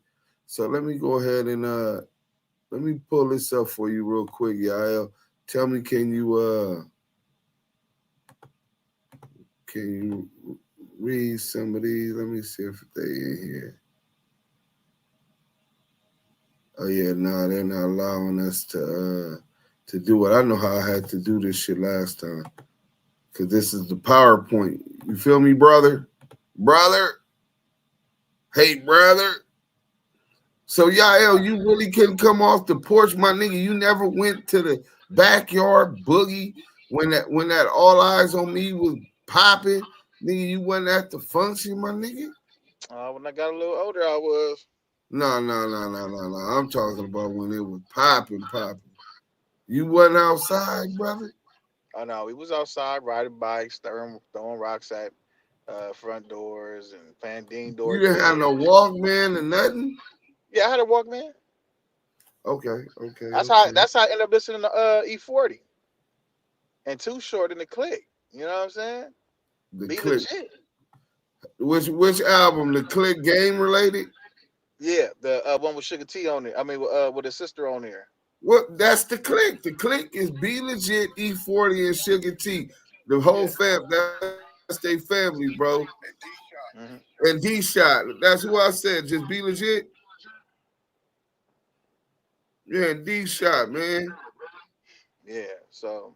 Hey, I hate that I did D-Shot like that, man. Yeah, but I can't even act like he wasn't the weakest link on there. But the Click together made some great music. Game Related is arguably, to me, a classic album. Hurricane, you can call it Slurricane. You know, to start an engine. Enough to start an engine, man. Okay, yeah. Sprinkle me, man. Sprinkle me, man. Dude, you're like, that shit was going. Nigga, what? Or how about this one? I hope I don't go back to slanging. That was way later, bro. That wasn't on the, that shit was still on hard the Click album. Slanging, yeah, yo, to get my mayo. The Hall of Game. The Hall of Game? Oh, man. Yeah. Yeah. Hold on real quick. Let's get into this chat before I pull this stuff up. Oh, man, they've been going crazy in the chat. Hit that like button. So they was like, let how Deuce be yelling. LOL, he love him some Tupac. That's a fact. Callie Dre said this was the best time in hip-hop, hands down. I agree, Callie. Look, I'm going to call back. Man, I remember where I was exactly when Pac was pronounced dead. I was listening to I Ain't Mad At You, playing solitaire on dial-up. Damn. That didn't age well, Callie Dre, until Beats by Dre. Oh, you talking about when he said Dre was stupid, leaving that $60 to $80 million worth of masters. Yeah, in the media, motherfuckers just walk away from 80 million, but he understood his value, and he seen that the ship was finna crash. In fact, I'm sure Jimmy Iovine told him it was finna crash because Jimmy Iovine is behind a lot of this bullshit. Not the Arab gangsters. Cali got niggas saying cousin blood in Arabic. Hey, that's a flex. We gonna clown that. If Suge Knight didn't drop the ball, he would have had the entire rap game. Kendrick, Eminem, 50 Cent, Game, even Stupid Young, Blueface, YG, Death Row would have been the Amazon of rap, and Suge is Bezos. Hey, bro, you got a motherfucking point right there, bro. If he didn't take that 80 million and made Dre stay up under that lifetime management agreement, nigga, I never even heard of no shit like that. Suge had Dre under a lifetime management arrangement. You know what I'm saying? Snoop was mad at Pac that night. All Eyes on Me still better than a lot of shit out today. I would say it's still better than 90% of the rap albums that's released every year, bro. Every year. It's still better than 90% of them. That's nasty work. Pac was ahead of his time. That's how Deuce be paying Yael. Deuce is the Suge Knight and Damu and Kiwe conversation. Man, you ain't shit for that, man. When Pac audited Death Row, do you think Death Row Pac as a snitch? Nah, bro. Auditing is you checking your cash, counting your money. Even to be able to audit Death Row. Because the books would be with Interscope. See, that's the twist most people don't understand. If you sign, say Yael signed to Active Chucks Entertainment, and I get a distribution deal through Interscope. Interscope deal is with me, not with Yael. So Yael asking me to see the books. Interscope is only required to show one person the books, and that's me because that's who they got to deal with. So, no shortstop. Look, they trolling like a mother. Yael a mute. He don't say shit. He just here for back channel. Yeah, he nasty. He a pervert. FBI was watching Pac the whole time. They let him get hit up. Hey, that's a fact, bro. Go look at the video we put up last night. Oh, shit. Excuse me. DJ Quick, yeah, Quick was knocking back then. He was doing this shit. Pac died a couple weeks before my 10th birthday. Damn. Rapping Forte, man, where those days at? Yeah, Rapping Forte. Rapping Forte was a real player, man. Pac was the coldest player. Bald head young, Wayne head looking boy. Definitely one was his bodyguard. Papa Dirk, salute, what up, bro? Hope everything all right. He was too young, yeah. All Eyes on Me had my whole basketball team stuck for 2 hours when it first dropped. Nah, Yael was playing with Pogs and Pokemon cards. Hey, man, why you messing with my boy, man? We ain't finna be dealing with your what's called. Rest in peace, Mac Dre. Yeah, I don't remember Mac Dre from that era, bro. Cali Dre 619. I didn't hear about Mac Dre, honestly, bro, till I got to the feds. Right. I bet you know, right? I bet Roddy Ricch know about Tupac. I was already freak dancing when Pac All Eyes on Me came back. Man, I had been freak dancing, nigga, for wait, when is you in the 7th grade? Like 12, 13? And then I was a mannish little boy, nigga. We playing touch and field and high go get it. We used to go outside, our generation, nigga hopping fences and walking on people's roofs and shit. You know what I'm saying? Dusted in the motherfucking disgusting. Hey, bro, that I was listening to that shit yesterday. Dusted and Disgusted with E40 and Pop. That shit's still a classic. E40 and the Major Way album, yeah, that's slap. All right, let me see what we got, man. All right, so that I see they ain't gonna let us. They're not letting us do that, so we gonna have to see if they let me in the StreamYard to show this video, COINTELPRO, and then we gonna break down these police, introduce y'all to these police, and who we done profiled, that are all the major players. You see Tupac just died, right? Hey, Deuce, was you on that Mac Mall Untouchable? Nah, I was off the Mac Mall illegal business. Oh, Oh, my opinion. This is my opinion. Hey, hey, bro. Do you know that what was this? 9:15. Okay. Damn, hold on. What time is it? Let's see. No, it's still not 11 o'clock. But do you know I stole that from the tape, Mackmore Illegal Business. I stole that from a Sam Goody, bro. Sam Goody. I remember Sam Goody's Blockbuster Music Warehouse. Yeah, man. I stole that, brother. You know what I'm saying? I'm not. Well, I am proud of it, man. You know what I'm saying? For real, for real. That was. I was fucking with Mackmore when now everybody be talking about Mac Dre, bro. I was fucking with Mackmore. Mackmore was coming down to LA. He was already fucking with Pop. You know what I'm saying? So yeah, he was out. He was out before Mac Dre. They cousins. He was out before him. See, I didn't even know they was cousins. That wasn't me, dude. Steffi said that. Oh yeah, they was into it because Mac Dre felt that Mackmore was supposed to look out and put him on. Yeah. Damn, Moet Nectar said, Moet Nectar. Let me find out you like that soft ass Moet. I like champagne too, but not no Nectar Moet. But Moet Nectar, I was in Super Kmart on Fig when they pronounced Pac deaf. Damn, she remembered. That's how you know that death really touched a lot of people. People felt spiritually connected to Pac. I'm so told. Look, I'm so told. Look, my eyes were sticks together with stitches. Hey, he did it with Ruthless and Death Row. He can make it happen whenever, however. Oh, you talking about Dre? Yeah. Daz took a big chunk out of that account. No, Daz didn't ever get $1 out of it. You know what I'm saying? DJ Quick engineered All Eyes on Me. Now, he mixed and mastered some of it. He didn't mix and master the whole All Eyes on Me, bro. Being real, the West Coast movement helped the down south movement for H-Town in Louisiana with the team up of Scarface and Pac and the DOC. Well, the DOC originally from Dallas. You know what I'm saying? Shout out to Texas.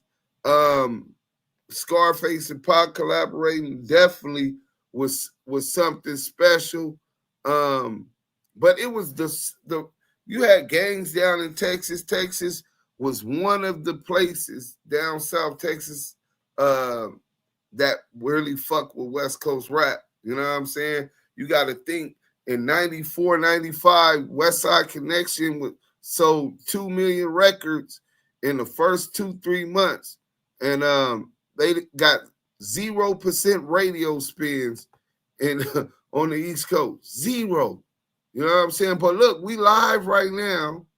So let me show y'all this. I think we live.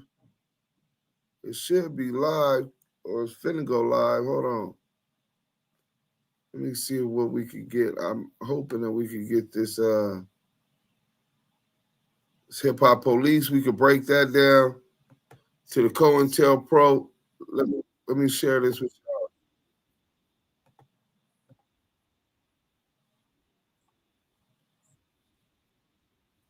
We're going to get rid of that. We're going to start introducing y'all to what was going on with this investigation and the police players that were involved. Let's go like this. Damu and Kiwe conversations. Okay. Yeah, y'all don't even talk no more. We gonna have a meeting. Sheriff's Department, as well as myself and my partner, Paul Fournier. Again, Timmy Brennan, Paul Fournier, and myself, and Bobby Ladd were involved. Tim Brennan, Paul Fournier, this is Detective Coet. Detective Coet, his partner, Paul Fournier, Bobby Ladd, Robert Ladd from Compton Gang Unit, and Timothy Brennan. Originally, after the Tupac murder, with all the chaos that was going on in the Compton-Linwood area, For those that don't know, Compton and Linwood butt up to one another, and it's really no hard borders there. So it's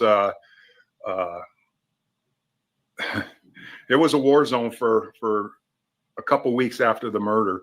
And as far as our responsibilities, and that I think it was Greg was counting on our knowledge of the players that were involved back in the 90s, because this was, 15 years after or so that this task force was assembled. So he was counting a lot on the knowledge as well as the reports. And so he says that there was a bloodbath after Tupac's unaliving, right?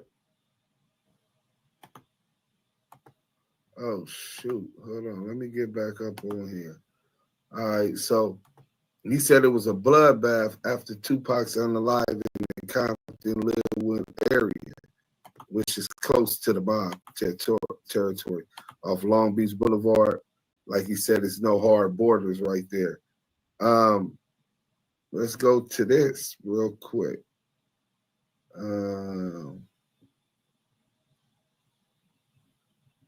Oh, okay.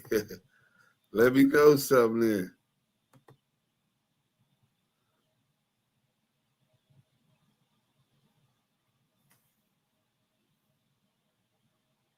Young Rome, salute. What up, bro? We'll get into this one real quick. Hold on. Let's go down here. Of course, we all got family in this house. I can show y'all this. Green Regal with Gangster Party bumping. Masterpiece Southwest. Bear with me. Bear with me. I don't know why my computer is taking this long. Last strike, short. Allow me to copy down this South link. Hustlers too. And we're going to go into introducing you guys to some of these. How about Reggie? Now, right, damn, y'all only give me one strike. And Trey Savage, one of the main characters. In this, you just seen Detective Michael Coet, a new phone, who was at LA Sheriff's Department. And we're going to get into the LA Sheriffs and their mode operandi, what they're notorious for doing, how they carry on their work. You know what I'm saying? Let's go. But first, I want to get y'all to this PowerPoint and share this with y'all so that I can explain to you guys who's who, with no relations to do with the Homies podcast. So here you go. We go back all the way to the DeJa34, and we'll get into that later. But these two, the DeJa34 investigation into Shaquille O'Neal, Money Mark Stevens, and Stutterbox ended up crossing paths later on down the line with the investigation of Biggie Smalls, and which is also allegedly, hypothetically, and theorized to be tied to the Tupac Shakur unaliving. So let's get to Detective Russell Poole first, right? So Detective Russell Poole is a former LAPD robbery homicide detective. He led the lead investigator in Liga gang shooting. He also investigated alleged station house beating of a gang member by crash officer Brian Hewitt. Detective Poole was met with resistance inside the LAPD to fully investigate the murder of Christopher Wallace and to fully investigate the corruption of Officer Kevin Gaines by department leadership. You talk about Chief Bernard Parks all the way down.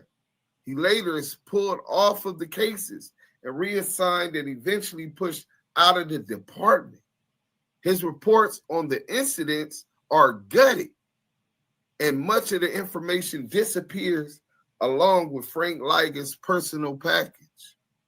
Package meaning Frank Liger's dirty reputation and complaints against him.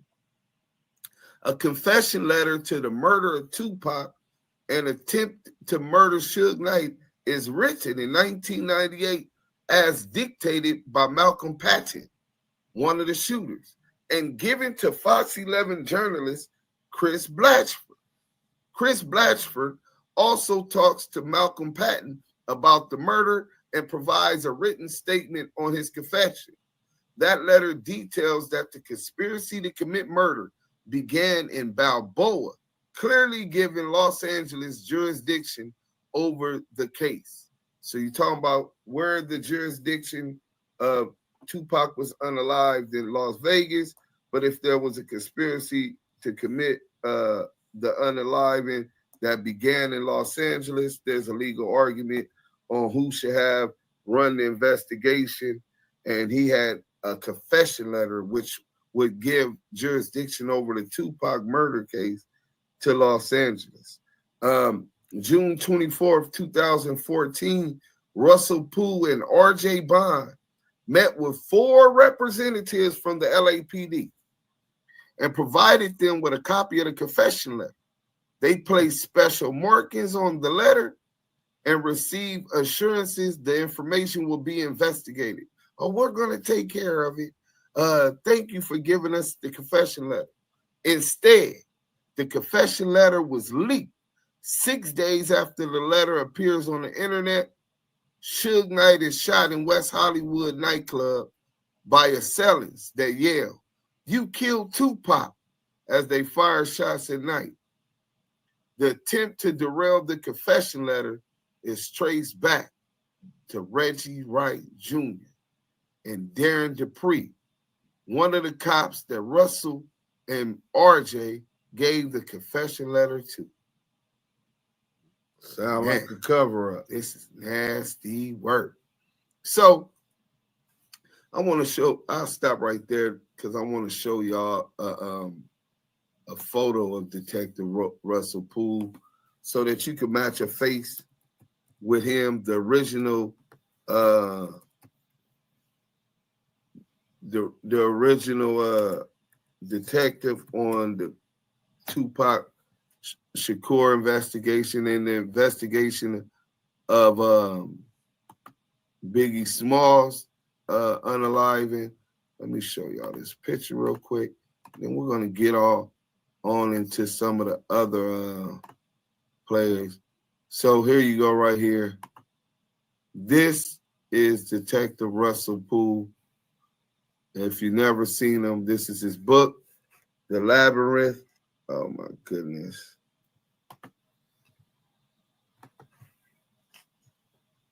There it goes right there. That's Detective Russell Poole. And here's a little summary of different stuff as it relates to him. So that's, put that face with the information that I just provided you, right? Let's get to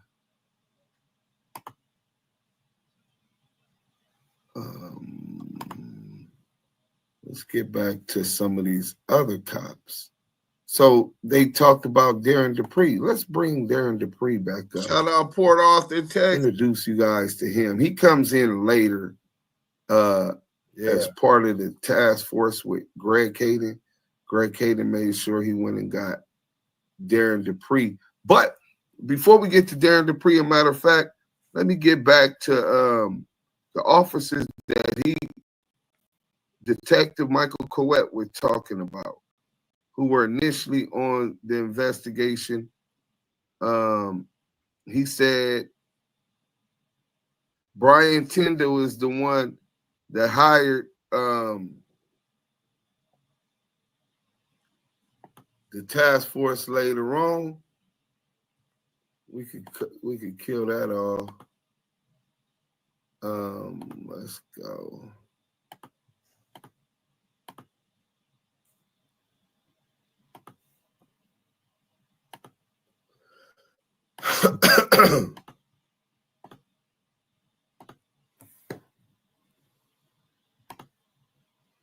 Okay, so he said Brian Tyndall. Hope you guys can see that. I'll show you And this is what we got on Brian Tyndall. Cops once he told the it's chief finished. of the LAPD that Russell Poole believes David Mack was involved in a conspiracy to kill Biggie Smalls. Brian Tyndall, the lead investigator, views members of the task force team investigating Rampart have come to believe Rafael Perez is not just a rogue cop deciding to come clean. He's a brilliant manipulator who may have misdirected their inquiry. He's a convict.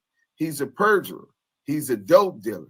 So we don't believe a word that he say. That's very, very crazy of a position to take because it's irrational.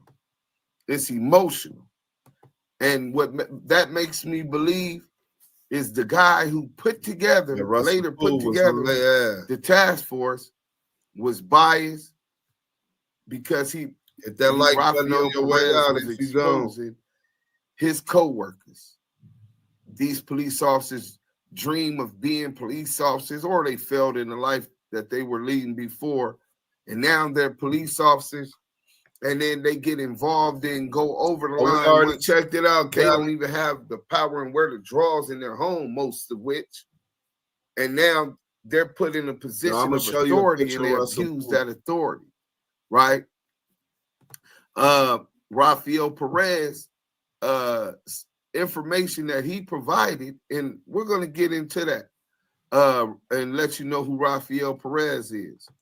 But this guy says he doesn't believe a word that he says, even though it resulted in the overturning of hundreds of cases.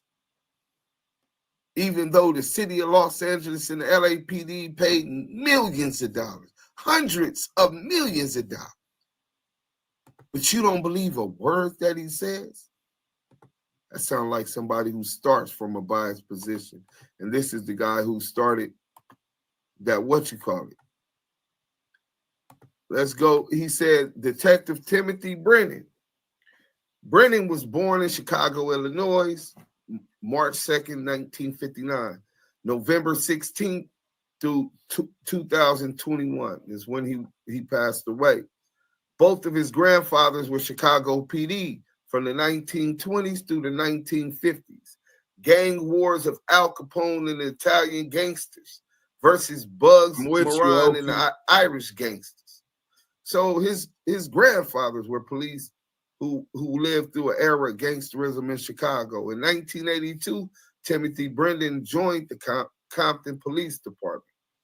In 1988, he was promoted to the Compton That was Gang training unit, day, bro. to the Compton unit as a detective. He worked on the murder investigations of Tupac Shakur and Biggie Smalls with the LAPD. In 1996, Brennan and Robert Ladd assisted the Las Vegas Police Department in the investigation of Tupac's murder. Well, if Brennan wrote a gang warrant affidavit that named Orlando Baby Lane Anderson as a suspect. So you got a sheriff, a Compton Police Department officer writing a police warrant affidavit naming Baby Lane Orlando Anderson as a suspect in the murder of Tupac Shakur. When the jurisdiction for that crime in 1996, that jurisdiction would obviously start, unless you have evidence otherwise, in Las Vegas, Nevada, where he was unalive. Notorious B.I.G. in 1997, Brennan was assigned to help the LAPD investigate the murder of Notorious Big. He also worked on a Notorious Big task force investigation from 2006 to 2007. So in 1997, when Biggie was first unalive, there was one investigation, right? This is the investigation that Detective Russell Poole headed. And Brennan somehow was put on that one. But he also worked on the Notorious Big resuscitated investigation with the task force. which was headed by Greg Cady. His claim to fame is that he arrested Eazy-E. Okay, I see that your claim to fame has something to do with hip-hop. Biggie, Tupac, Eazy-E. You got a real specialty in these type of cases. These is the type of investigations that you like to get into when you were alive. Claimed that Baby Lane's initiation was to shoot at him in McDonald's drive-thru. This is what Detective Brennan claimed. He testified in a notorious big wrongful death lawsuit as a gang expert, claiming that he knows nearly every gang member in Compton, adding that David Mack was not one of them. Well, I wonder if he knew Soulja Boy or Chris Brown. You know what I'm saying? Like, people from my hood don't know everybody from their hood. I don't know. I know of, but I don't know everybody from Fruitown Brick. But this police right here says that he knows almost every gang member, not just from one hood, in all of Compton. And this is what he testified at the Biggie Smalls notorious big wrongful death lawsuit. He said he claims he's an expert on Tupac and notorious big murder cases. How much of an expert could you be if neither one led to a conviction of suspects? He investigated and or assisted investigations involving Tupac, Suge, DJ Quick, Eazy-E, Snoop Dogg, Lil Eazy-E, The Game, and Biggie Smalls. Reggie Wright Sr. was Brennan's sergeant. So this guy was a pupil of Reggie Wright Sr. How convenient. And I don't believe in conspiracies, but don't this got to be some kind of like conflict of interest when you have Reggie Wright Jr. as a suspect in both of these unalivings? Reggie Wright Jr. is a suspect in the murder of Biggie Smalls and a suspect in the murder of Tupac Shakur. He was just listed as that in a motion by a private investigator and the attorney, Akeefe D. Nasty work. Brennan's partner, Detective Robert Ladd, born February 19, 1959 in Hawthorne, California, and lived in Garden Grove, worked as a reserve GGPD. He joined the Compton PD in 1982. He partnered with Brennan in 1985. He was not a part of the LAPD Biggie Task Force. The LAPD Task Force finds a 40 Glock buried at alleged Southside Crip, Compton Crip member house, Corey Edwards, aided in the Tupac murder investigation, investigated and or assisted investigations involving Tupac Shakur, Suge Knight, DJ Quick, Eazy-E, Snoop Dogg, Little Easy, The Game, and Biggie. Reggie Wright Sr. chose Ladd and Brennan for their position. So not only was Reggie Wright Sr. Brennan's sergeant, he was the sergeant that chose Ladd and Brennan. They owe that position and promotion to the gang unit to Reggie Wright Sr. Wait, what did Robert Ladd say to throw Brennan and Ladd were assigned to assist Las Vegas Police Department in the Tupac murder. They were assigned. Who was their boss? Reggie Wright Sr. They were assigned to assist Las Vegas Police Department in the investigation of Tupac Shakur murder. Damn. Frank Liger, we can get to him later. Detective Coet, who we just heard speaking, claims he was at the sheriff's office when Detective Russell Poole died. At one point claimed it was not a heart attack. So how did he die? Detective Coet. He claims they met with Detective Poole to discuss Poole's theory of jurisdiction of where the Tupac murder conspiracy began. Right? The same which came out in the confession letter, the same confession letter that was leaked by Detective Darren Dupree, who gave it to Detective Greg Caden. And they put him on, I wonder if that was his initiation to the task force. Heart attack gun. 12/24/2002 was investigating Suge Knight prior to high-profile raid by 175 sheriff deputies.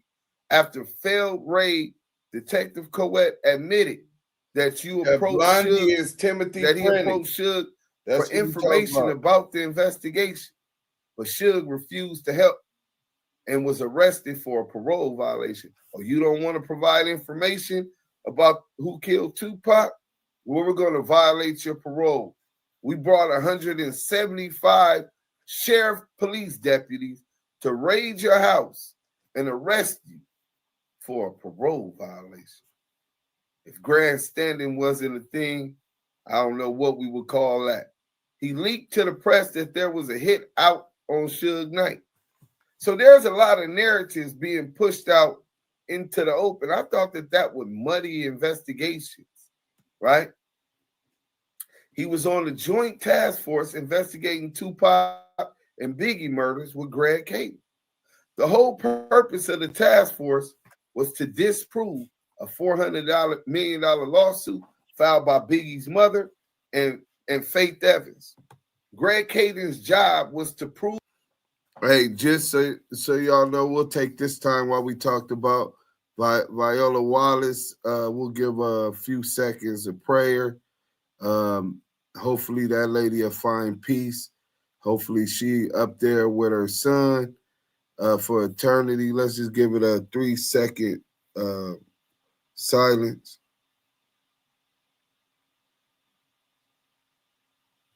Thank y'all. When we finish this one, or we'll tune in tomorrow. LAPD involvement in Biggie's murder. That was the #1 priority. On July 16, 2008, investigator Coet spoke with Detective Quintero regarding the DeJa34 investigation, telling Quintero that they were assigned to a task force with the LAPD. Hey, look, you guys is investigating this DeJa34, Shaquille O'Neal, Mark Stevens, and the alleged kidnapping, robbery, assault, attempted extortion, and attempted blackmail case involving Robert Ross, aka Stutterbox. We're involved with this task force with the LAPD, and they were also involved in the Main Street Mafia Crip investigation. Do y'all see how there's 2 different investigations that crossed up 3? The Biggie Small murder investigation, which they're involved in, Tupac murder investigation, which they participated in, the DeJa34 investigation that Detective Quintero was involved in, where Robert Ross was the victim, and then there was a Main Street Mafia Crip investigation. Detective Coet requested that the case be reassigned to them. Their request was granted. After reviewing the case, investigators plan to speak with the subjects involved with the kidnap robbery and assault of victim Ross. The purpose was to stimulate conversation on the wiretap. So they're going to go interview these guys from Main Street who were allegedly outsourced to handle Robert Ross and victimize Robert Ross to get this tape back. They took money from him allegedly, and the police went to interview them to shake them up so maybe they'll get to talking on the phone, stimulate conversation about the crime on the phone. They interviewed Ross. He interviewed Robert Ross with his partner, Paul Fournier, at LA County Sheriff's Homicide Bureau. So his partner, Paul Fournier, is the lead investigator. Remember this before we get to the second day of the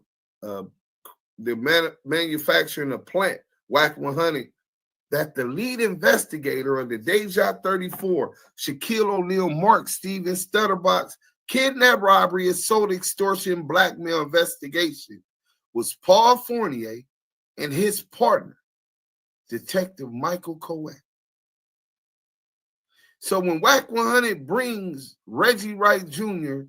and Detective Greg Caden and introduce them as the lead investigators of the DeJa34 investigation, he was being deceptive and manipulating you guys, Ezra, to defend him being the confidential source. Too bad. Paul Fournier told Tim Brennan that an informant with ties to Paru Bloods and Death Row had identified Anderson as Tupac Shakur, right? April 28th, 2009, was with the LA Sheriff Department team raiding Saldana's home. In the course of a neighborhood sweep, they seized 51 baggies of marijuana. Sheriffs arrested Saldana's wife and put Saldana's children in Department of Children Services and utilized that as leverage to make and flip Saldana. Imagine that. 51 bags of weed. Say they were nickel bags, right? 51 nickel bags of weed, a couple ounces, QP, say about a QP, right? Quarter pound of marijuana. And this dude, this police officer wants a conviction and information so bad that is when Saldana said, "Oh, that's my weed." No, we're arresting your wife, right? And now we're going to put your kids in Department of Children's Services because you won't give us the information we want. We're going to tear your family up.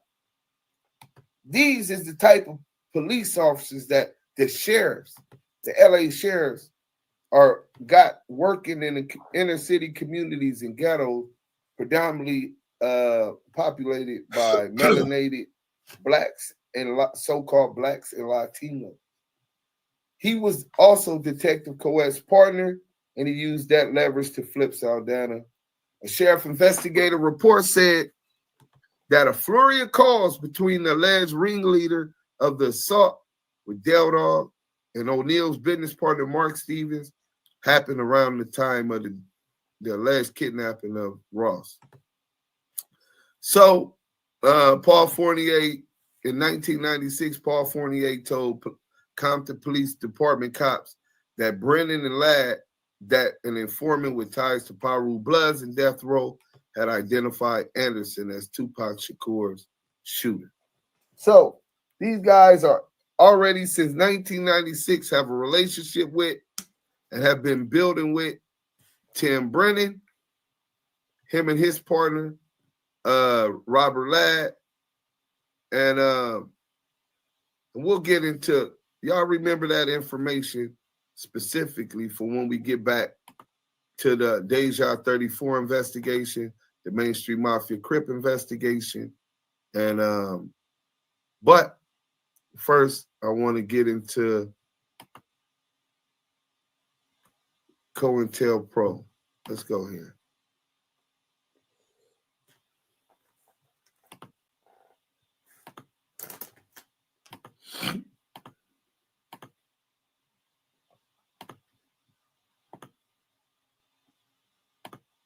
Deemed a threat to the existing social and political order between 1950. 1966 and 1971, then they almost certainly were. COINTELPRO, short for Counterintelligence Program, was an FBI program designed to infiltrate, monitor, and discredit members of various organizations through covert and illegal means. The groups targeted included both left-leaning groups such as the Communist Party, feminist and civil rights activism groups, and anti-war protesters, as well as right-leaning groups like the KKK and the National States Rights Party. The list of abuses by J. Edgar Hoover and the FBI is seemingly endless. Among their more mundane activities were psychological warfare and leaking fake documents to the press to defame a person. When things got severe, targets of COINTELPRO would find themselves falsely imprisoned with the FBI, engaging in perjury, witness intimidation, harassment, and withholding exculpatory evidence. In the worst cases, COINTELPRO took part in assassinations, though who specifically was assassinated by COINTELPRO is not a matter of public record. Some of the program's known targets included Martin Luther King, Malcolm X, Muhammad Ali, Ernest Hemingway, Viola Luso, and Fred Hampton. Is the government... Run that link up in the chat. Something to let you know a little bit more about COINTELPRO, and we'll get rid of that one. Now let me go ahead and pull up. Another little short on COINTELPRO, and then we're going to get into these actual agencies. So now you guys know Detective Russell Poole. You guys know about Greg Caden. You guys know about Darren Dupree and his ties to hip hop, his understanding and knowledge of hip hop, right? And we'll get into more of that also. Let me see what we could get into with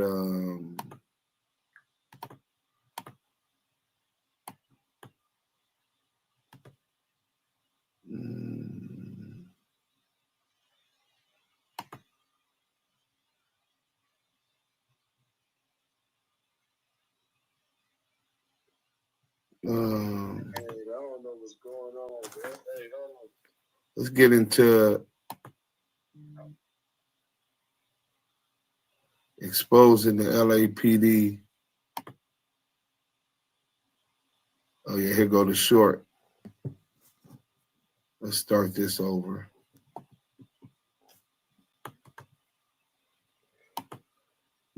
This is who they send into our communities. Is tough to watch.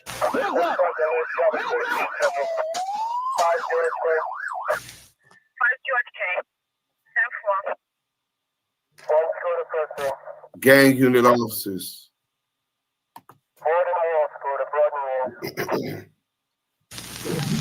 I wouldn't go to Syria.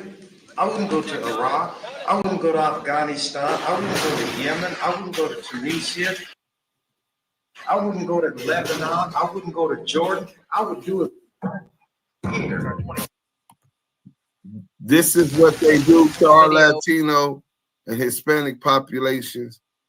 They sick them into our communities who don't understand our culture, who don't understand our history, and that we fought for their ancestors to have civil rights, right?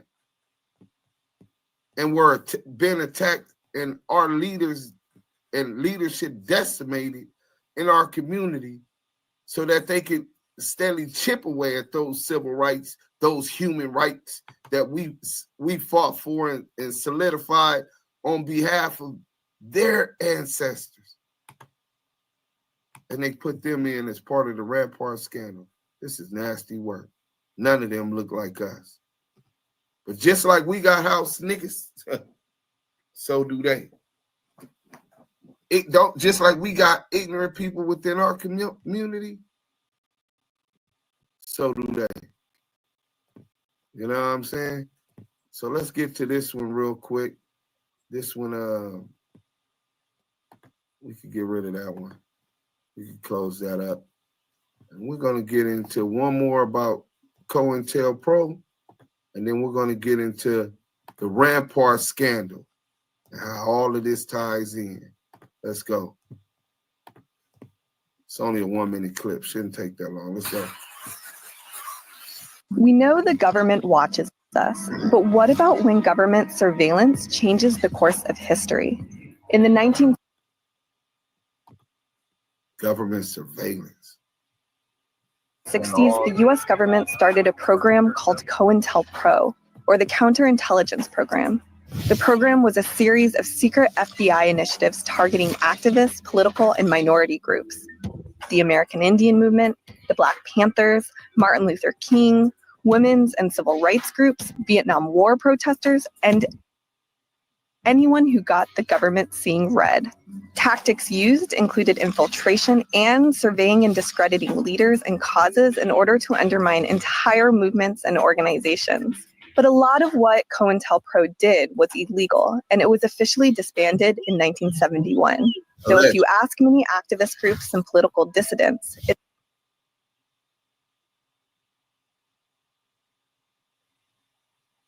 still exists, just in another form.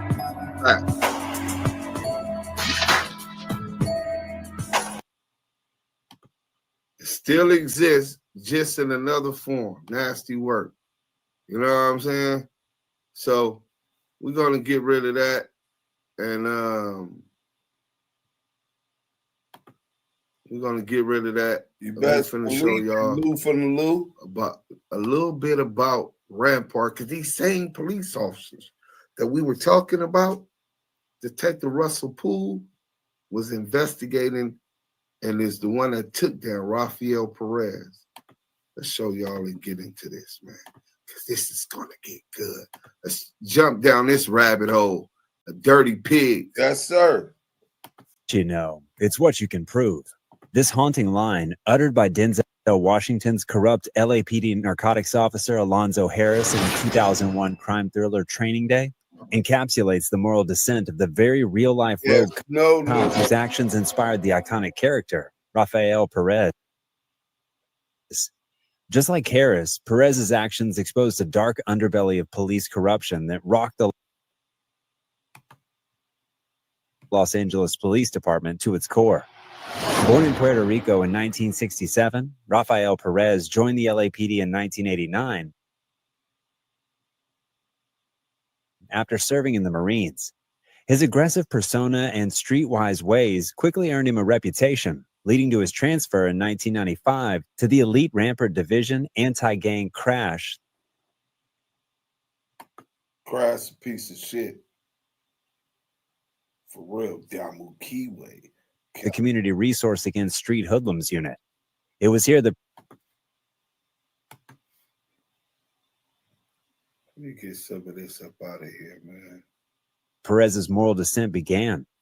Immersing himself in the world of that car had to be gangs and narcotics, Perez adopted the same us against them mentality that defined Alonzo Harris. He operated with the arrogance of being above the law, part cop and part gangbanger, just like his cinematic counterpart. In the book Bad, Infamy, Darkness, Evil, and Slime on Screen, writer Aaron Baker directly links the two, saying the film's Alonzo Harris is a composite of the Rampart villain Perez and David Mack, both Latino and African American, part cop and part gangbanger. Perez's job became his intoxicant, and the ends justified the means, no matter how corrupt or illegal his actions were. In his own words, we vaguely sensed we were doing the wrong things for the right reasons. Time and again, I stepped over that line. Once crossed, I hurtled over it again and again, landing with both feet sometimes on innocent persons. My job became an intoxicant that I lusted after. Just as Harris had no qualms about shaking down drug dealers, Perez admitted to stealing drugs from police evidence lockers and reselling them on the streets through his girlfriend, a Salvadoran mistress akin to Harris's lover, Veronica, in the film. He confessed to hundreds of instances of perjury, falsifying evidence, and false arrest, all to put gang members behind bars, guilty or not. In one particularly heinous act mirroring Harris's actions in Training Day, Perez and his partner, Nino Durden, shot and framed an unarmed 19-year-old gang member, Javier Ovando, leaving him paralyzed based on their lies and planted evidence. Ovando's wrongful conviction, based solely on Perez's perjury, would later be vacated, with the city awarding him $15 million, the largest police misconduct settlement in its history. The Rampart Crash Unit had become a gang of its own, a secret fraternity where crimes were committed and celebrated, just like the Blue Brotherhood depicted in Training Day. Perez's actions, from planting evidence to reselling stolen drugs, were all part of the organized criminal subculture that had taken root within the LAPD's anti-gang efforts. Perez's sordid narrative was just one piece of the real-life Rampart scandal, a densely woven tapestry of police corruption, gang activity, and celebrity ties. It began unraveling in November 1997 when a bank robbery crew stole over $700,000 from a Los Angeles Bank of America branch. The mastermind was soon identified as David Mack, not just a criminal, but an active LAPD officer with ties to the notorious Mob Piru Blood street gang.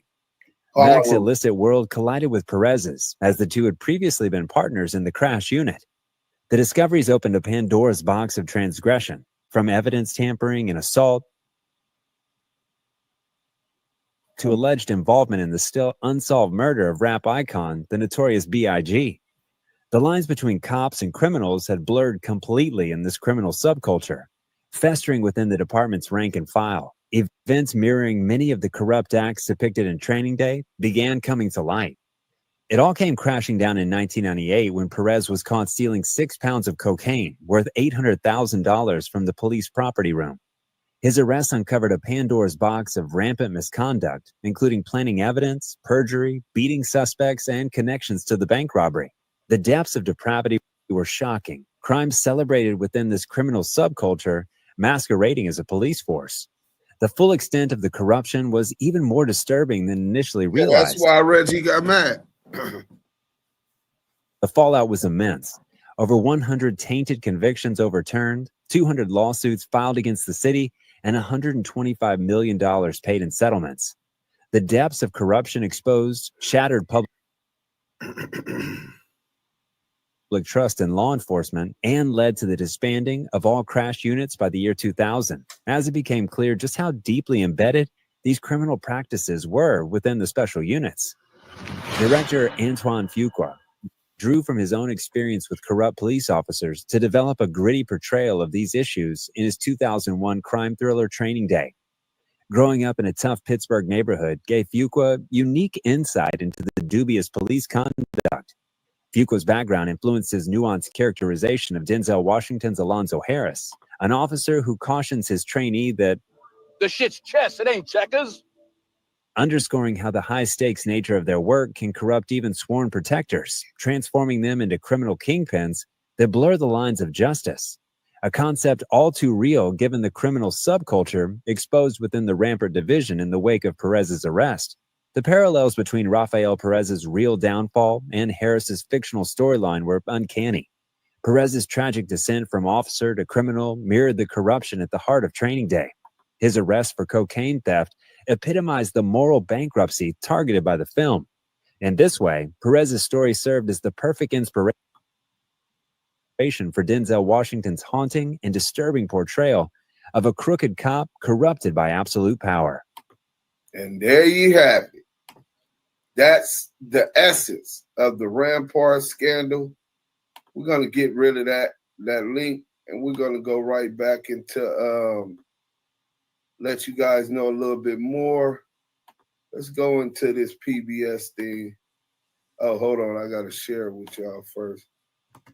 Let me share that with y'all. And it gives a little bit more insight of these characters. I want to make sure that you've been introduced to the foulness of law enforcement. One of the reasons why those in our community don't work with them. So when you lames that have been colonized mentally and who accepted that defeat and have no fight left in you, and you integrate into society and accept that lesser position up under the dominance of white supremacy, right? And you choose that you decide to work with and live and accept what they have to offer you. This is why we go against you. So Rafael Perez, the officer at the center of the Rampart scandal, in 1998, he was arrested for stealing cocaine from a police evidence room. After his trial ended in a hung jury, prosecutors traced more drug thefts to Perez.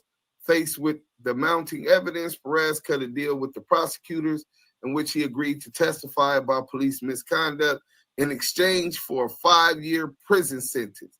After reviewing more than 1,500 arrests, Perez identified 91 problematic cases from bad shootings, meaning that the police shot people wrongfully, to fabricated evidence, which means they were planting drugs and guns and drugs on alleged suspects.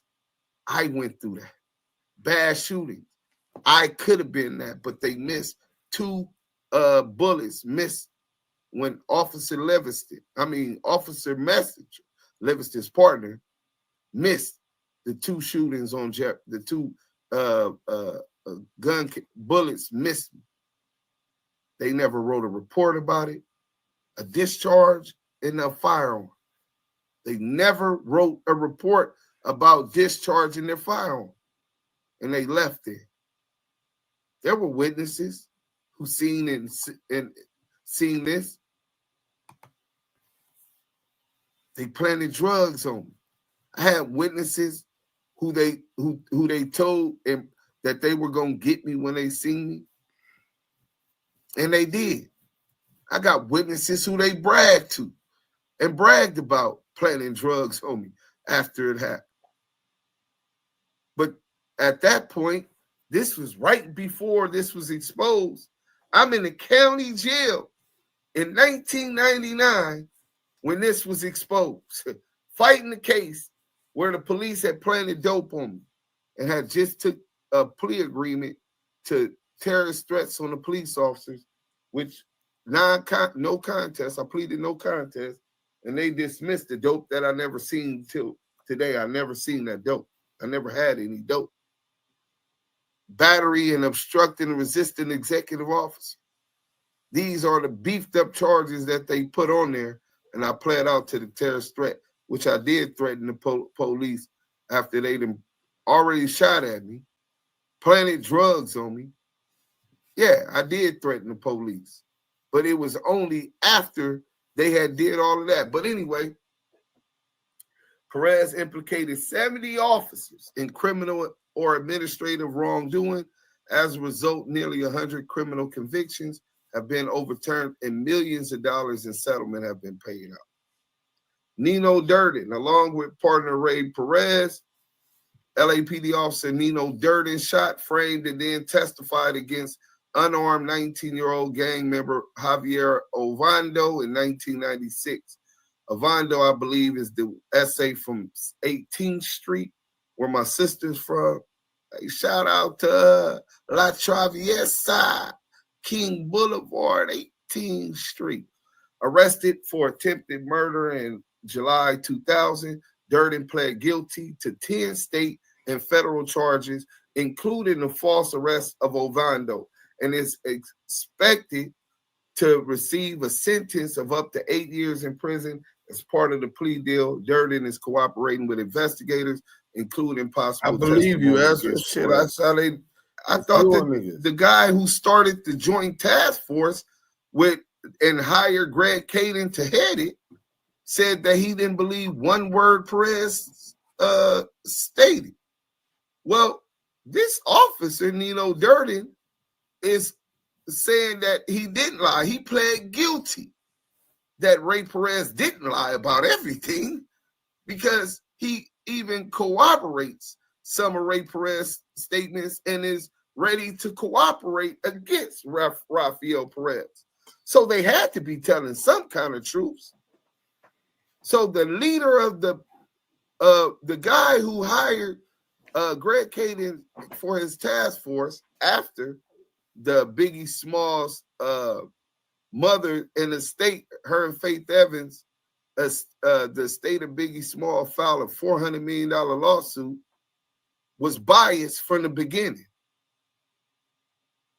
David Mack, former partner of Rafael Perez, LAPD officer David Mack, was convicted of the 1997 theft of $722,000 from a Bank of America branch in Los Angeles, which happened to be at the University of Southern California Village, the USC Village. You know what I'm saying? Where I grew up, worked at 32nd Street Market. Not officially. I helped old women and old people with their groceries. Hey, can I carry your groceries to your bag for tips? Yeah, I was a young hustler, homeless child. So that's what I did. 2 days after the bank robbery, Mack took a gambling trip to Las Vegas with 2 other police officers, including Rafael Perez.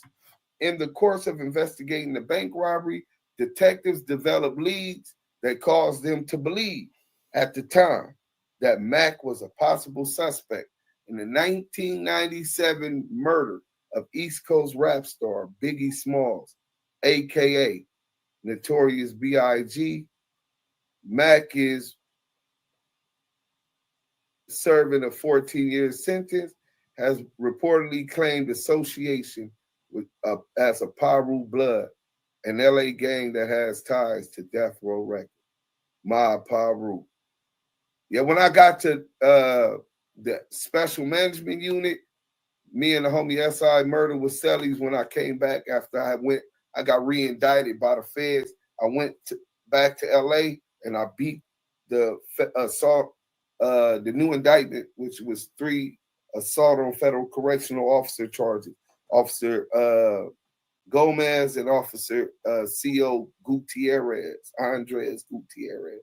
I beat that in trial. Well, I was found not guilty in trial. I didn't beat it because I wasn't guilty. It was beefed up charges. The same kind of stuff that was going on with these Rampart scandal when these crash units throughout Los Angeles, right? But when I got to the smooth, the police asked me, "Hey, Sims, are you a blood? You're a Crip or a Blood?" I said, "I'm a Blood from LA." They said, "Oh, do you know David Mack?" He said that he's a Blood. He's a Ma Paru. So he went to the feds claiming nobody wasn't going to do nothing to him. This is Bloods, M.O.B. You know what I'm saying? But he's a suspect in the Biggie Small murder investigation. This is what this paperwork is asserting.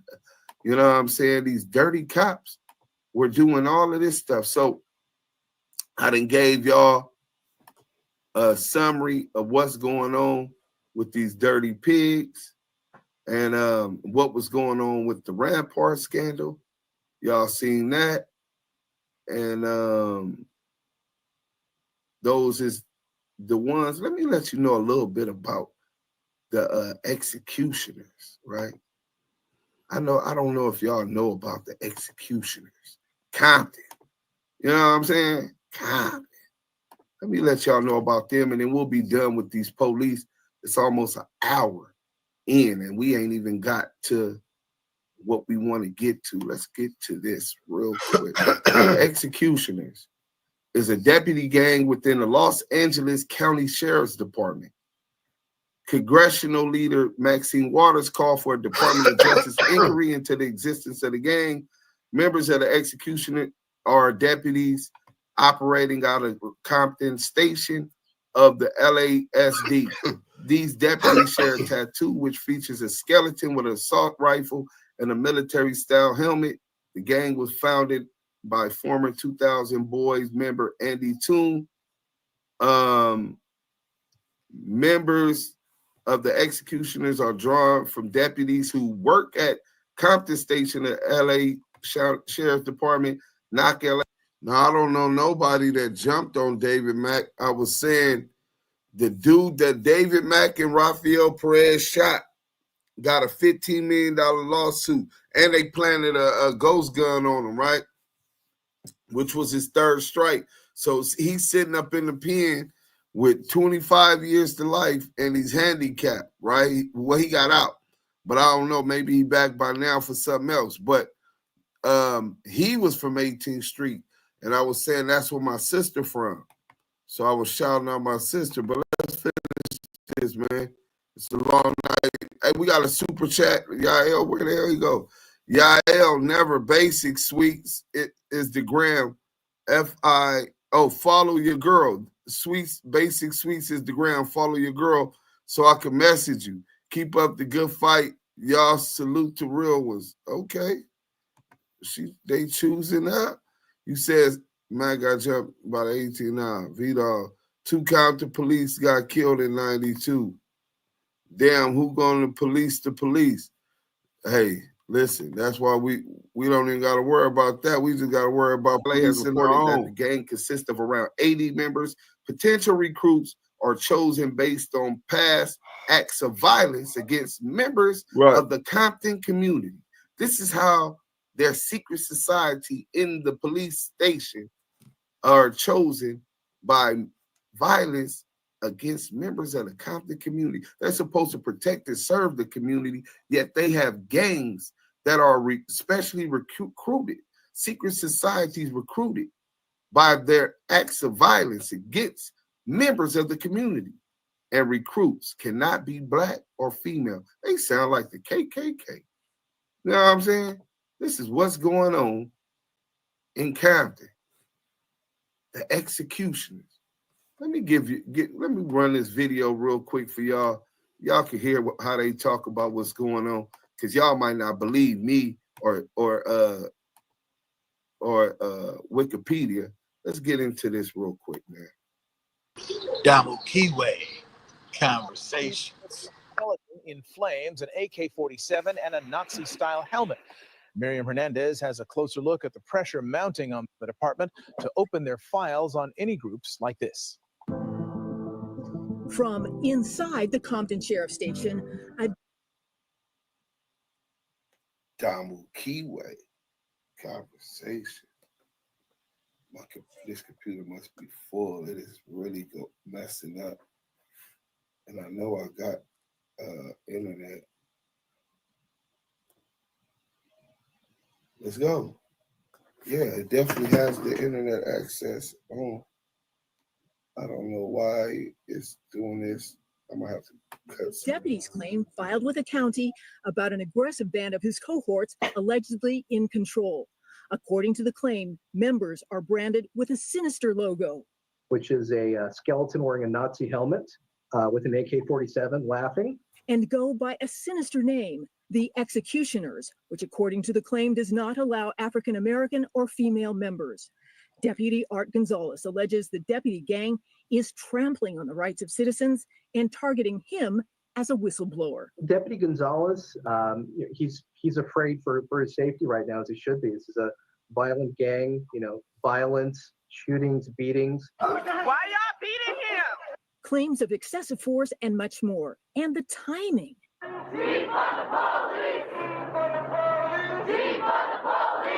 As community outcry demands systemic change, allegations in the filing claim that as many as 40% of Compton deputies are inked executioners or prospects. Rumblings reaching the sheriff. Well, first of all, there is no gang of any deputies running any station right now. This matter has already been receiving very swift administrative action. We've already taken positive steps. Pressure for change is intensifying. Professor Sean Kennedy at Loyola Law School releasing a 2-year study of deputy gangs, including the executioners. Often, the inking is attached to some kind of act of violence, including a shooting. It's the ultimate expression of your commitment to policing and your commitment to the deputy gang. The complainant, Deputy Art Gonzalez, is a former U.S. Marine decorated for his service in Iraq, Afghanistan.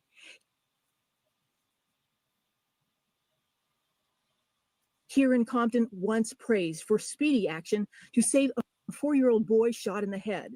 The tipping point? Gonzalez says he witnessed a deputy executioner assaulting a fellow deputy. Gonzalez called a confidential tip line for internal affairs. To his shock, he says in his claim, the recording was intercepted. Wow. Y'all see how deep the corruption go in? So here you got a Compton sheriff, LA sheriff out of the Compton division, who knows about this gang. He knows that over 40% are members of the Compton sheriffs, are members of the executioner or prospects to be members of the executioner. This guy became a police officer, obviously, to try to do good and to make good in these communities. He even got famous for saving a little baby out of a car. And he didn't have too much of a problem with this gang and underground society within the administration until he seen the executioners beat up another sheriff. So he tries to make a tip to be a whistleblower, right? And hits the internal affairs, and it was intercepted by some executioners. That's how powerful they are. And then the head of he comes to try to do damage control with the concerns of those in the community who understand what's going on by this racist sheriff gang within the police department. Hey, listen, man, hip hop police anti-black, anti-community. This is what the slave catchers. These police stations were started as slave catchers. This is what is being unleashed into our communities. Introduction to COINTELPRO and the crooked cops involved. Now y'all know about some of these cops. And we're going to let you know about some of their informants. Damu and Kiwe, conversations. We got that's it. Hey, we got a super chat, y'all. Can you read that super chat before we get up out of here? That was a long live. We talking about 2 hours and 46 minutes. Yeah. Yes, sir. You read that the super chat? All right, we got 2 super chats in the building. Salute. We got Britt the Beautiful with the $4.99. Yael Never Basic Sweet. I mean, never Basics Sweet is the gram. Follow your girl so I can message you. Key of the good fight. Salute to the real ones. And then we got C Skrilla first. Keep smashing them like keep smashing these suckers. Covers is blown. Hey man, with the $9.99 super chat. Hey man, salute to Brit the Beauty and C Skrilla first, man. We appreciate any and everything that's given to the Damu and Kiwe conversation team is highly appreciated. Salute to you, your family, and your tribe. Hey, V-Dog, great comment. He said, I'm so glad they got rid of the Compton Police Department. Reggie and his daddy and Blondie punk ass was on some bullshit. Yeah, we was just talking about Blondie, and we're going to talk more about Blondie because Tim Brennan was working for and up under his sergeant. His sergeant was Reggie Wright Sr. And this is the same person that sent them to Vegas to investigate Compton Police Department, going to Vegas to investigate the Tupac murder without jurisdiction. And these are the same people that Greg Caden put on his task force on what appears to be a cover-up. Hey, look, everybody be safe, stay dangerous. Today we introduce you to the hip-hop police, and y'all be staying tuned. I think we're going to go live early Saturday tomorrow, maybe about noon. So we can start knocking this shit out. We might go live twice tomorrow. And so we could get through the CS2 back shit. Most of it's already recorded, but we'll be going live with some more shit anyway. So salute. You tell them where they at, Yael.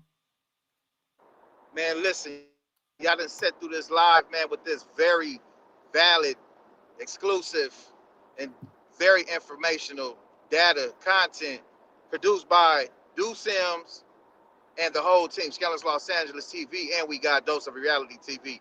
Man, salute to everybody that's on Clubhouse right now. Salute to the mods that was on their job. Hey, salute to the chat. Y'all know where y'all at, man, and the Goose. Salute to you, too, and any and everybody that's in the Clubhouse room, man. And again, one of the dopest lives on YouTube. Salute to the valid supporters that's always coming in. Salute to the Blue Wrench mob that's always on their job. That chat, you already know that's where it's at, man. Always Chucks and Stars. You know who you are, man. Listen, one of the hottest lives on YouTube and one of the dopest rooms on Clubhouse. The voices of the culture. Duse M's the Don. Yael the Kiwe pop star. Another hot live edition of Damu Kiwe Conversations. And we